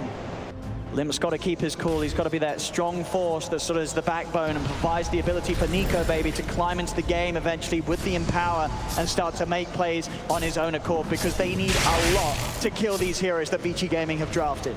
Yep. And VICI Gaming is farming on 4 of their heroes pretty nicely. PYW is getting a significant amount of space on that puck this game, going for the straight Force Staff to be able to protect his allies and just pull them out of any of those type of tricky plays that Alliance does set them up for with the silences and with their disables. He's going to have it very early on in the puck. Of course, VICI Gaming themselves not too upset if they don't find action. They know that they can control the lanes that little bit better with the lead that they've got out of the early laning stage. And they did set themselves up with stacks. That's the important thing. I saw that Eurus, he had so many stacks in the jungle to at least keep up pace versus Limp. That's what you see. He's almost same net worth as a Magnus, where we tend to see this Magnus when he's played as this just empowered farmer in the jungle, pulls way ahead. But Eurus did have a lot of camps for himself, as he's actually gone for an Echo Saber this game. Wants to get involved early on and just be that extra tanky force. He's pretty big. He's gonna have what? He's gonna have over 2,000 HP on a Slark. No, I like it. I think especially with sort of the nerfs you see to items like the drums, for heroes like Slark, Echo Saber makes a lot of sense for the value. Yeah, I mean, he's a little bit concerned maybe because of those silences that are coming out, the Disruptor as well as the Skywrath. With this, I don't know if they're going to have enough damage actually to kill him if they do land it on him. He literally has 2,000 HP. Yeah. So it's not the Diffusal Blade that we've seen of most of the games, but with this one, he's probably expected to have backup from the Abaddon as well. So if he's just that much tankier, they will be able to get there to actually protect him or throw a living armor on him. He's really, really strong if he does get gone on. Yeah, Yang, Ori, and Eurus, they all are at this point in time, just 12 minutes in. 2K lead for VICI Gaming, and with that Echo Saber picked up, Eurus wants to get aggressive. Smokes up with DY and PYW. They're ready to move over to Alliance's half of the map and see who they can catch out alone. I haven't seen Nico Baby in ages, so they know he's just jungling. Who's it going to be? They know 33 is around the tree line. Dream Core's dropped down. There will be TPs coming in, but 33 is already down. Lim is going to try and turn, goes in. Nice RP. The static so far there. They're core Euros, but he's so tanky. Oh my God. The Slug, he's still at half health. He's still got the shadow as he turns. Takes the kill on Lim. And VICI Gaming, they can just look to dive past tier 2 town. And Yang stays on top of the Skyrim. Hands heal 4. Nico Baby will TP, but it's a triple kill for Yang. VICI Gaming, they're not done yet. They're forcing Alliance back up behind the tier 3 towers. They're just too strong for Alliance to tackle right now, even with Alliance landing these RP Static Storm combos. It's exactly what we were saying, right? The build that he actually went for on Eurus this game is genius. He eats every single spell, they just tank it. The Abaddon gets his ulti off, and then Eurus just holds his ground inside of that ult and just hits back. He doesn't really care because he's just so durable with the build that he's gone for here. Really cool approach coming out from Eurus. Dire's middle tower is under attack. We're going to see that one again here. Look at his health. He has 2,020 HP. He's already preemptively living armored inside of it. And then you see the combos coming out. I mean, they get the two of them. Eurus is in the center of there. Mystic Flare, Static Storm, RP, the whole combo. It just doesn't matter. It's nowhere near enough at this point of the game, considering how good of a start that Eurus has had on the slug with these quick items, and because of the beautiful draft he has around him, he's just not going to die this game. And look at that, they're smiling. They know that this Slark is a big problem for Alliance to deal with. Lim just trying to play around with Yang. He's got the borrowed time though. See if they can kill him off. Yang, he's got PYW by his side here in Alliance. It's hard for them to get in. A Dream Call on the three of them will stop Alliance from being able to go in. And in fact, Ori goes in aggressively with the Timber Chain. Will get glimpsed back awkwardly. Trying to separate it from the rest of the team. Runs out. Nico Baby commits with the ult, but cannot even kill the tree. DY, he's able to move away. They'll come in with the roar. 33 trying to set up a kill. They'll split Ori away. They'll get at least a Timber Saw. Maybe Alliance can get more Mystic Flare. He's not available quite yet. PYW, the silence is removed by Yang with that Aphotic Shield set. Static Storm's down, but Eurus, he already got the Shadow Dance off, so he's healing back up. Yang continues to retreat. PYW is picking apart the support. The RP! They have the RP though! They catch out Eurus! They catch out DY! Big plays from Alliance as they're finally able to find some fortune. PYW does manage to finish off Handscan, but Alliance, they get Yang, they get 4 kills, and they're not done yet. PYW ripped apart as well. Alliance, they team-wide VICI Gaming. They are back in the game. That was so much patience coming after them. Look at Lim's damage coming in there. They actually played that fight so well. Ori jumps in, but then they actually force Yang's ulti pretty early on in the Abaddon. You see 33 actually is able to get a roar on the Abaddon as Ori commits very deep forward, and they're able to split the fight completely. VICI got outplayed there by Alliance, even though they get a decent root. Limp just very patient with that RP, getting the perfect situation to get it onto Eurus, onto that Slark, even though he's so tanky.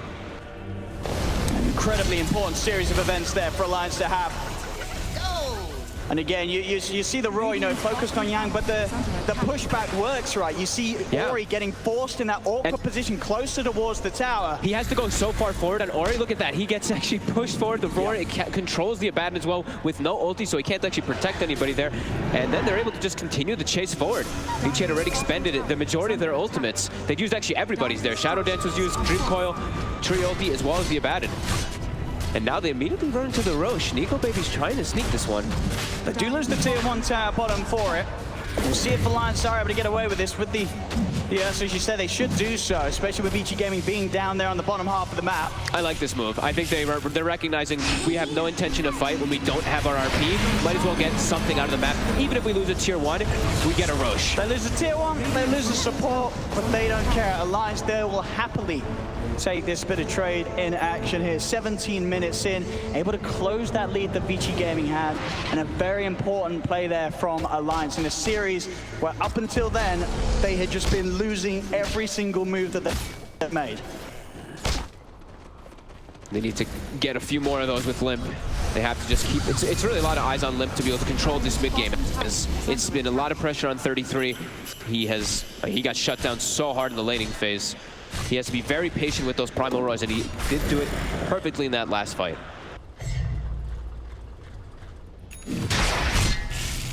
Obviously, VICI Gaming now certainly be a little more careful with how they make the next move. Looking towards getting those next items done, making sure that they don't let that lead slip away anymore. Yeah, just be a little careful with how aggressively you throw your ultis forward, because they threw their ults in kind of like a disengaging manner from both DY as well as PYW, the two supports. Just have to watch for themselves when they do that. Plus calling it a 50-50 at the moment. Ooh. And with that sequence of events, you can definitely see why. And this game is back on the table for Alliance here in Game 2. Dire's bottom tower is under attack. As for the flawless plays that VICI Gaming had in Game 1, definitely starting to show there are some weaknesses that Alliance can expose this game. Now their own items continue to come out. Diffusal Blade. Ooh. Complete for Nico, baby. Look at that. The Puck, since he is a support this game, he actually doesn't do the phase shift auto attack. He goes for that cast range for his waning rift positioning. And Yang been separated here from the rest of the team. He's got a borrowed time to rely on. Dreamcore's going to get dropped down. Only catches out Lim. Could drop the back. Yang, he'll try and put TP out. They've got ways to cancel it though. The stomp's out. And Yang will fall. And 33 holds the roar this entire time. I love that he's able to do that because he does have that Centaur. Down the mid they go. Alliance now feeling more confident to sort of force the issue themselves. Nico Baby knows that he's strong. Yeah, they want to be playing. They want to be playing pretty aggressively around these next few moments when they have the Aegis. When they have, I mean, it's a pretty mid-game draft that they have as well, with an Ursa, with your Skywrath and your Disruptor for these early few moves. Do need to get themselves straight to the outpost if they want to get it in time. Make sure they have at least one here coming into the 20-minute point, and they will. They will. They've got the two of them here. Fighter and Lim able to claim it before the 20 minutes, so we'll be able to get a share of that XP bonus handed out. Aghanim's done for Eurus. Still very, very quick timings here from the Slarkus game. He's not versus the heroes that we did see with that. Aghanim be incredibly good with mobility heroes. This game, sure, the Magnus can be one of those that it is very good versus, but Lip isn't going the Aghanims this game because of that. He's actually gone for the BKB, Echo Saber, and he's just going for his own greedy type of items rather than being this skewering hero all around. As we've seen, you can get to control too much versus a Puck, versus a Slark, versus a Tree. You want to have your own items. You see with Alliance, the push is certainly very strong anytime they sort of gear up and get ready to go with 33 by their side. Able to take control of some of VICI Gaming's jungle as well. Yang comes in, extra TPs as well, following up to turn this one onto Alliance if Alliance do try and take the fight. Nico Baby having a poke, will be able to claim that at least the creep gets jumped upon Eurus. He's leashed him. An ult pop by Nico Baby is able to jump away. Static Storm controls the two of them. Lips taking it with a BKB. He gets the two big ones. The roar's out as well, but does he get the connection as they're out? Or he does fall. And now VICI Gaming, they're trying to turn. They'll pop the Ursa at once. Silence on the 33. Another pounce forward. Eurus kills up the beast box. The ancient seal from Hansken. Eurus is in trouble. He's trapped up by the field. The Slark dies. And now Yang. Oh, he has a borrowed time, but Alliance, they've still got 4 members surrounding him. PYW's trying to get them off. But Nico Baby, he's stacking up the swipes. Another silence from Hansken. Nico Baby's onto the advantage. He's flips back. Father has the control. Yang is dead. 3 dead on VICI Gaming as Alliance again will take the advantage. Nico Baby even able to clean up PYW on the backlines. The game now for the first time and a slight goal advantage for Alliance. Eurus gets caught by the silence. These instant disables coming out from Alliance. They had themselves like kind of perfectly positioned there, and they're even going to throw the tip on him as Hansken. Level 3 Ancient Seal makes it kind of hard to play against. It really does. You know, the shield, it's only going to save so much. Yang can't save everyone. And Hansken playing around it perfectly with his target prioritization in these team fights. Yeah, and it looked decent right there for VICI too. They got a pretty good overgrowth on 3 heroes right after that RP comes out, but they are able to actually fight it because Alliance, they held on to some of their key spells there. You know, for sort of the tank ability that VICI Gaming have, at this point, they just can't get the kills quick enough. There's always this opportunity for Alliance to turn. And fighting as they did there with the Aegis, Nico Baby having the second life, they're always going to get the cleanup. Sure, they lose 33, but it takes so much focus from Eurus that he catches himself in a very bad position. Sparta as well, hot plays with the field, the glimpses, making sure that they turn 1 kill into 2, into 3. A smile there for Limp. He knows that this game could certainly have a very different outcome to what occurred in game 1. Yeah, they're going to have to find ways to be able to break versus that. I think they have to find ways to break through that front line of Alliance on the side of VICI. The Ursa, the Magnus, and the Beastmaster there, they kind of soaked everything, while the two supports on Alliance just sat in the back. Fada and Hanskin were just like, okay, we're going to be able to get multiple instances of our spells up. We saw, what, 2 or 3 kinetic fields, 2 or 3 ancient seals as well. I do think VICI, they have to prioritize getting onto that back line, in particular with PYW. He has to find a way to kill him. Ori, he's trying to push. The combo's there. Will be able to save himself a little bit with the self-kill. Skewer back off the mark. Lim won't be able to grab him, but the glimpse again. They're bringing back. The timber chain won't get him out. He's got the living armor. Another way to try and cut out of there, but 33's in. Brings in the Centaur Conqueror. War Stomp stops Ori's efforts. They still have all their abilities available as well. Hanskin is low on mana, but they've got a shrine here. They might just actually smoke and look for another play here, as that Timber is dead. They're all grouped up. It looks like that's probably the option here for them. Looks like they're going to smoke at least. Nope, they swapped it out again. Thought it did. Seemed like he wanted to, but maybe switched his mind as they did send the Ursa toward the top lane.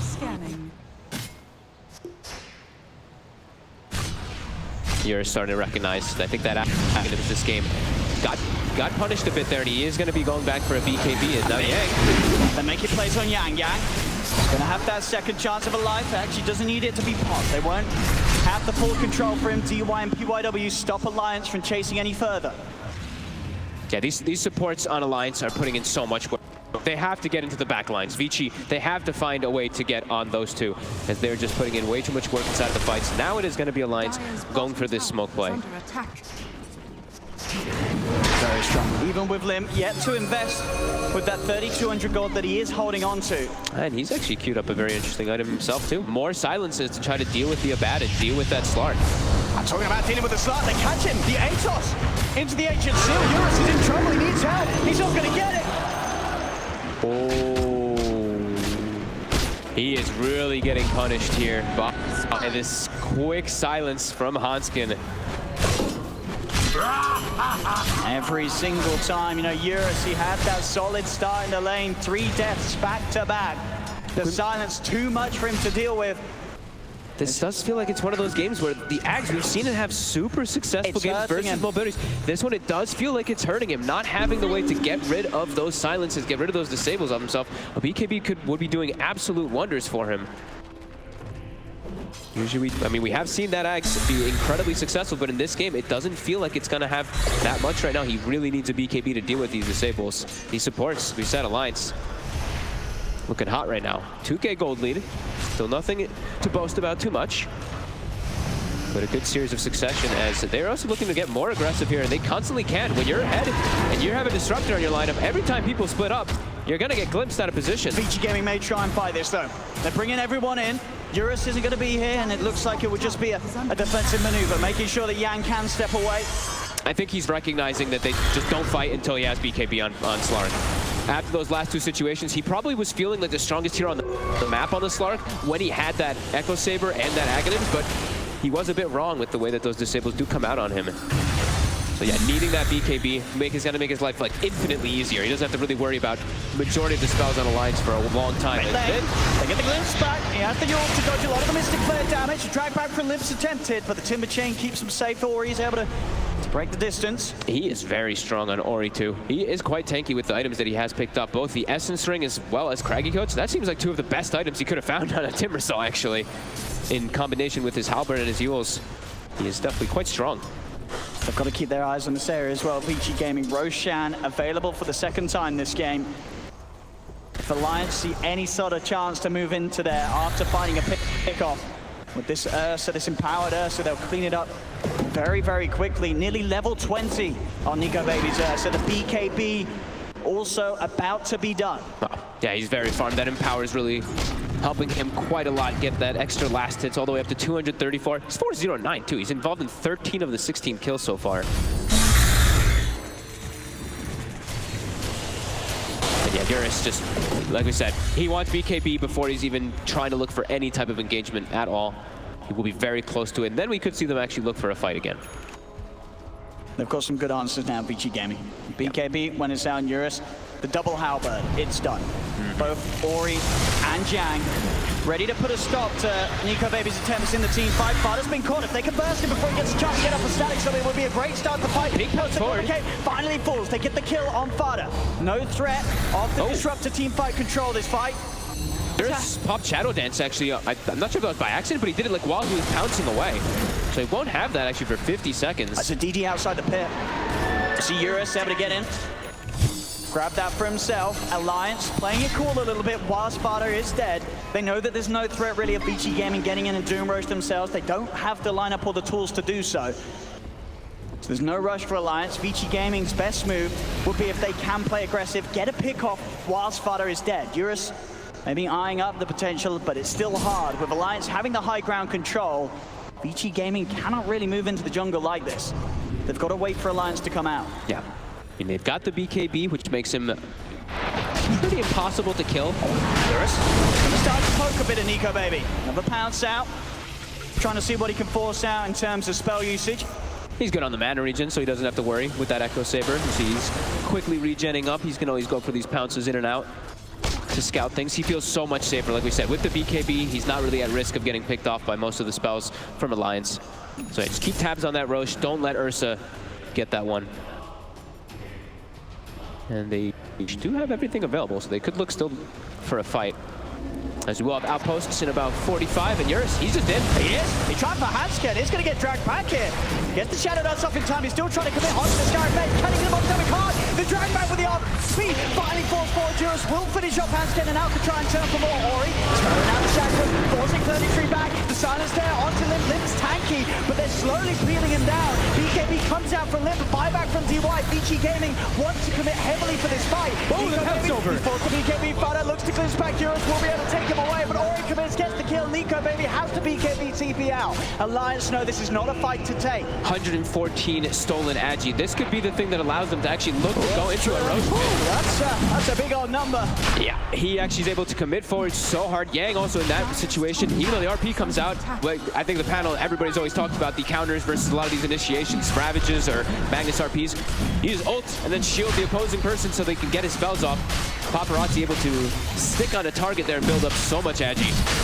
Quick disengage by Alliance. Excellent move from VICI Gaming to secure a Roche against a lineup where it is not easy. They need that sort of a fight where Eurus was able to build that incredible power up with the Essence Shift, and they do it. Aegis into the hands of Slark, and they'll be able to have that cheese as well that Yang is holding on to now in his backpack. And that fight too, they were able actually to get onto the supports in the back line. That's the important thing that I saw too. I saw DY, sure he died, but he actually went onto the back line to disable them as, oh, DYW actually quickly gets burst down. Yeah, was trying to farm underneath the ward, so easy vision for them to start the fight off. They'll look towards poking around with Eurus, but with the BKB, Aegis and Shadow Dance, Eurus is now a whole different sort of beast for them to tackle. Yeah. There the Aghanims feels really good when he has the BKB, when he actually can just jump on any target and not be afraid. This Aghanims, this item just enabling Slark so much to be that beast as he can stick on targets so easily. And they need some sort of defensive maneuvers. We have, well, Hanskin, he's nearly got the Dual Scepter on the way out, so at least some way that he can sort of take himself up into the air and buy some time to wait out the Dark Pact until he comes back down, then able to drop the combo onto Eurus. But it's hard. As you said, with the BKB commitment, Eurus is going to be able to get these support kills every single time. Yeah, and he's going to hold it for a long time. He's got the 10-second one, but it's just that threat of it. He's always going to have it available. The silence comes out, he'll pop the BKB instantly. And with this Aegis, he probably feels so much safer as his team is all gathered together.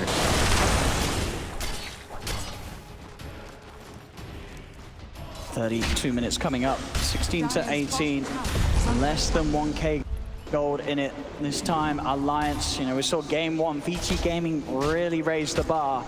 Alliance so far have been able to keep up, giving us a very exciting start to this all-important game for both teams here down in the lower bracket. Getting denied an Aegis, though, with an Ursa lineup feels really, really painful. It's going to make your game so much harder to play when you are playing versus Eurus, that he can just do things like this and jump into your base because he has all this freedom of it. And you don't have that liberty. You don't have an Aegis, and yeah, running an Ursa lineup It's going to be really tough in the next few moments for them. And they even have tons of control now. As you can see, PYW, he did finish up that Ags in the last few moments. So sure, your Ursa has BKB. Sure, your Magnus has BKB, but they're going to get controlled. They're going to have to make a decision. Do they stay inside the coil or do they break it? And that's it. If they stay inside the coil, that's just going to allow Slar to build up the stacks. If they break it, similar situation. So they do have a lot of their bases covered on VICI Alliance. They have to find a way to be able to tackle. Yeah. They're losing towers. Nico Baby, he's going to go all in. Abyssal Blade complete. It's on its way out now. Okay. Does mean he does not have the chance for a buyback. And with those tier 2s falling, VICI Gaming are stepping closer and closer to being able to threaten that high ground siege. We'll see if the investment pays off and if Nico Baby is able to delete heroes immediately. The panel did talk about the strength of the Abyssal Blade this game. There's a lot of ways to protect versus it at the same time, too. Yang, he's always going to be able to there to just shield it off if he does go on most of the heroes. Ori is unbelievably tanky, sitting at what, 63 armor when he does have those reactive stacks up, so he could be a tough one to break down, as we see that Abyssal come out initially. But this does feel like VICI has a very, very strong lead at the moment. Even though it's only 2K gold lead, the way that they've built up, they do feel way stronger than Alliance right now in these next quite a bit, actually. It does feel like it can be very hard for Alliance to actually make any aggressive moves here, as VICI is just controlling the map. And they do have a gem now, of course, picked up, so they're going to look to just clean out all of the vision that Alliance does have. And Alliance doesn't really have much available to themselves, as they are versus a Slark, which makes the game that much harder for you to be able to see anything. As he tries to poke. Uh-oh. Mystic Flare is going to be entirely off the mark with the freedom that PYW has to walk around. There's backup coming in. Hansken, he's got Spider Legs, so he can juke them out a little bit. He's going to try his best over the trees, but they're chasing. It'll self-fuels, but it's only going to buy time for Eurus to be able to come in and claim an extra stack of Essence Shift. Oh, PYW earned that kill, though. He worked so hard for it. Yeah, but you got to let the Slark have the touch, you know. But he worked so hard. You want that permanent bonus. No, for sure. It's feeling tough. Even though only 2K gold lead, the fights just feel very difficult versus the tank ability of VICI and the way they've itemized now. And just so much control on the map. Alliance, they are going to have to head back home. It's VICI Gaming getting closer to threatening this high ground advancement. Still with that Aegis. Still with Cheese. It's going to be a lot of lives for Alliance to try and burst through. Eurus, a quick little poke on Limbs. You can just have fun with them, just constantly toy with them. Aegis does get reclaimed there, but I do believe they gained a crazy amount, not only just because they have it, but because they deny that Aegis from Alliance, where when you're playing an Ursa lineup, you are all about that mid-game, and this mid-game has gone successfully now for VICI, and in the later stages, you look at VICI's draft, and you have to really like this Slark's chances versus an Ursa Magnus lineup. Alliance, very observant of that Aegis timeout. Want to make a move as soon as it does go away. See who they can catch out here. 33 starting to scout things out with the Hawk, sending it over to the back lines. They're pinging it out, though. They seem to know. Yeah, staying entirely on their half of the map. Continuing to get up more defensive items. Lotus Orb done on Ori, so he himself will now also have a save for whoever gets gone on and focused by the Hansken combo. He has so much armor now, too. So many different ways to protect himself with that halberd on top as well. And now it looks like VICI, they probably want to try to get some D-wards down on the bottom side. As Eurus, he's actually just committing forward in. He's found Fada. He's going to set up for the two-man tree core. They will turn with the statics over. Eurus has got the BKB. He's ready to get out of it. Tree core snap. There's found Fada. RP committed by Lim. He's too tanky. Any sort of damage to kill this Slark? They do not. They've got to get out of here alive. Nico Baby's going to try and drop the missile trap with the ancient seal. They'll do it, baby. They get him.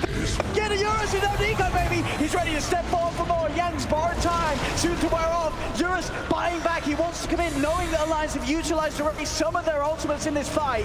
Lim goes for the BKB TP out. Will manage to make it away before anyone's in there to cancel it. That's something. 33 does go down, but Alliance are able to get everyone else away after Eurus brought back in an attempt to find more. They lose their gem, though, on Alliance. That is now 2 gems on the side of Vici, but Eurostep looks like he didn't expect that one to come in there. That silence from the Skyra, just a bit for him to do again. It's got to be careful. Nico, baby, he's focusing that PYW. The skewer comes in, but PYW gets the phase shift off. Yang, borrow time, they turn. Dream course down to the 2, but they've got the BKB. Eurus a pounce, gets him out of the reach of the Ursa. He's trying to get back in Eurus. He's looking for handscape. Can't quite get on top of him, though. He's being kited out. Turns for the bigger, juicier targets, and he goes for Nico, baby. Static slows down, but Eurus BKB's back up. He's able to turn, commit to limb. He wants more. Pounces up to the high ground. He's on top of 33. Buybacks coming out from both Nico, baby, and from the Beastmaster. As Alliance, they're pushing back VICI Gaming. Eurus will calm down for now. 55 seconds without the BKB. Oh my God, he's really playing it on the edge, though. It does seem like in some situations he might actually go down there, but able to get that extra lifesteal and protection from his teammates. He also had the cheese there, of course, pumping him back up to full HP, and his BKB came up at the perfect time for him to get rid of that static storm. And now, yeah, Limp is down for 60 seconds. They're probably going to press the issue here. VICI Gaming know they have this strength. 20 seconds until Nico Baby's got his BKB ready to go again. Will be a little sooner than Eurus has got his own ready to pop. All of Vici is going to have their ults available. Overgrowth is at the ready. They also do have the Puck Dream Coil. No Magnus is going to make this a very hard defense here. No Static Storm either for 15 seconds. The tier 3 slowly falling. The Puck fortification. Try and throw out whatever they can from a distance. But VICI Gaming, they're not going anywhere. They have the self-sustain to hold their ground, clean out the middle set of racks. Maybe even more. Tier 2s, of course, already taken out from all of the side lanes. Get the glimpse back on Ori. Quick usage of the Lotus Orb causes issues for Hansken. 15 seconds until Limp's back in. As VICI Gaming, they'll get the mid racks and they'll back off. They can disengage and at least kill the Shrine in the meantime. Looks like that's going to be the choice. Eurus is going to get rid of this Boar really quick first, and then they're going to go for that Shrine. Very strong push forward there. Eurus with that, I mean, with a very aggressive buyback in those last few minutes, really working out for Vici. It really did. You know, a situation where he's just able to read the game, say, you know, some of the bigger threats, they're gone. RP's down, Raw's off the menu. We can get back in. We can pressure Alliance. Something that you will see these top-tier teams in the world do so effortlessly. And it pays off. Rax down in the middle lane, and now Alliance behind 11,000 gold. Ori stepping up. We'll spot for a second there. He knows something's up. Looks like he did see Nico Baby for a second. And Fada's actually the one spotted. He's got to drop his spells. He's been spotted out. He's going to be able to try and get himself out of there. He'll just let himself fall. He's dead for 80. He has not got buyback. No way back into the game for over a minute. And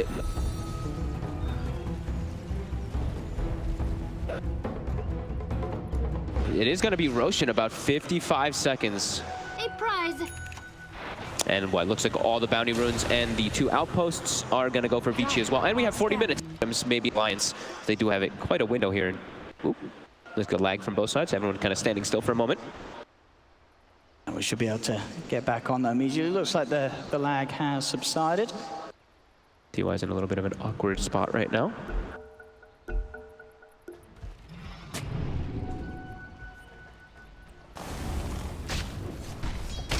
Sees the Hawk. The Hawk sees him. But he will not allow that Hawk to stay and keep vision around that Roche pit as Eurus tries to jump forward while that Disruptor is dead. But they are keeping tabs with the Roche. They actually have He can find the coil. Oh! He gets it on 33. 33 is going to be jumped on. The Beastmaster's dead. 90 seconds. For him. Limp's trying to drag back Ori, but Alliance, they've got to get out of it. Hansken, he cannot get away. He's falling low. He's dead. He does have buyback. He's going to have to use it. Limp, BKB popped. Can't mess around with these heroes. They'll have Fada back in 20 seconds, but now it's 33's turn to watch from the side. And they just saw the Roche spawn. They do have that courier, as we were mentioning, Vici. They have one standing right on top of it, and it is an Ag's Scepter on that Roche.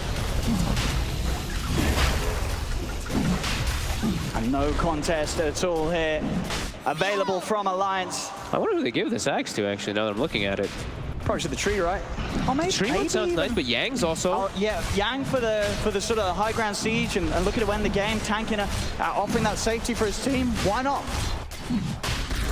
But maybe Ori just takes it. I'm not too sure who's going to actually take it. They're actually just going to look for the fight. Alliance is trying to get out of here, but the BKB is on cooldown. Limp's trying to commit, but he used it only on the defensive. He hasn't got it for 20 seconds.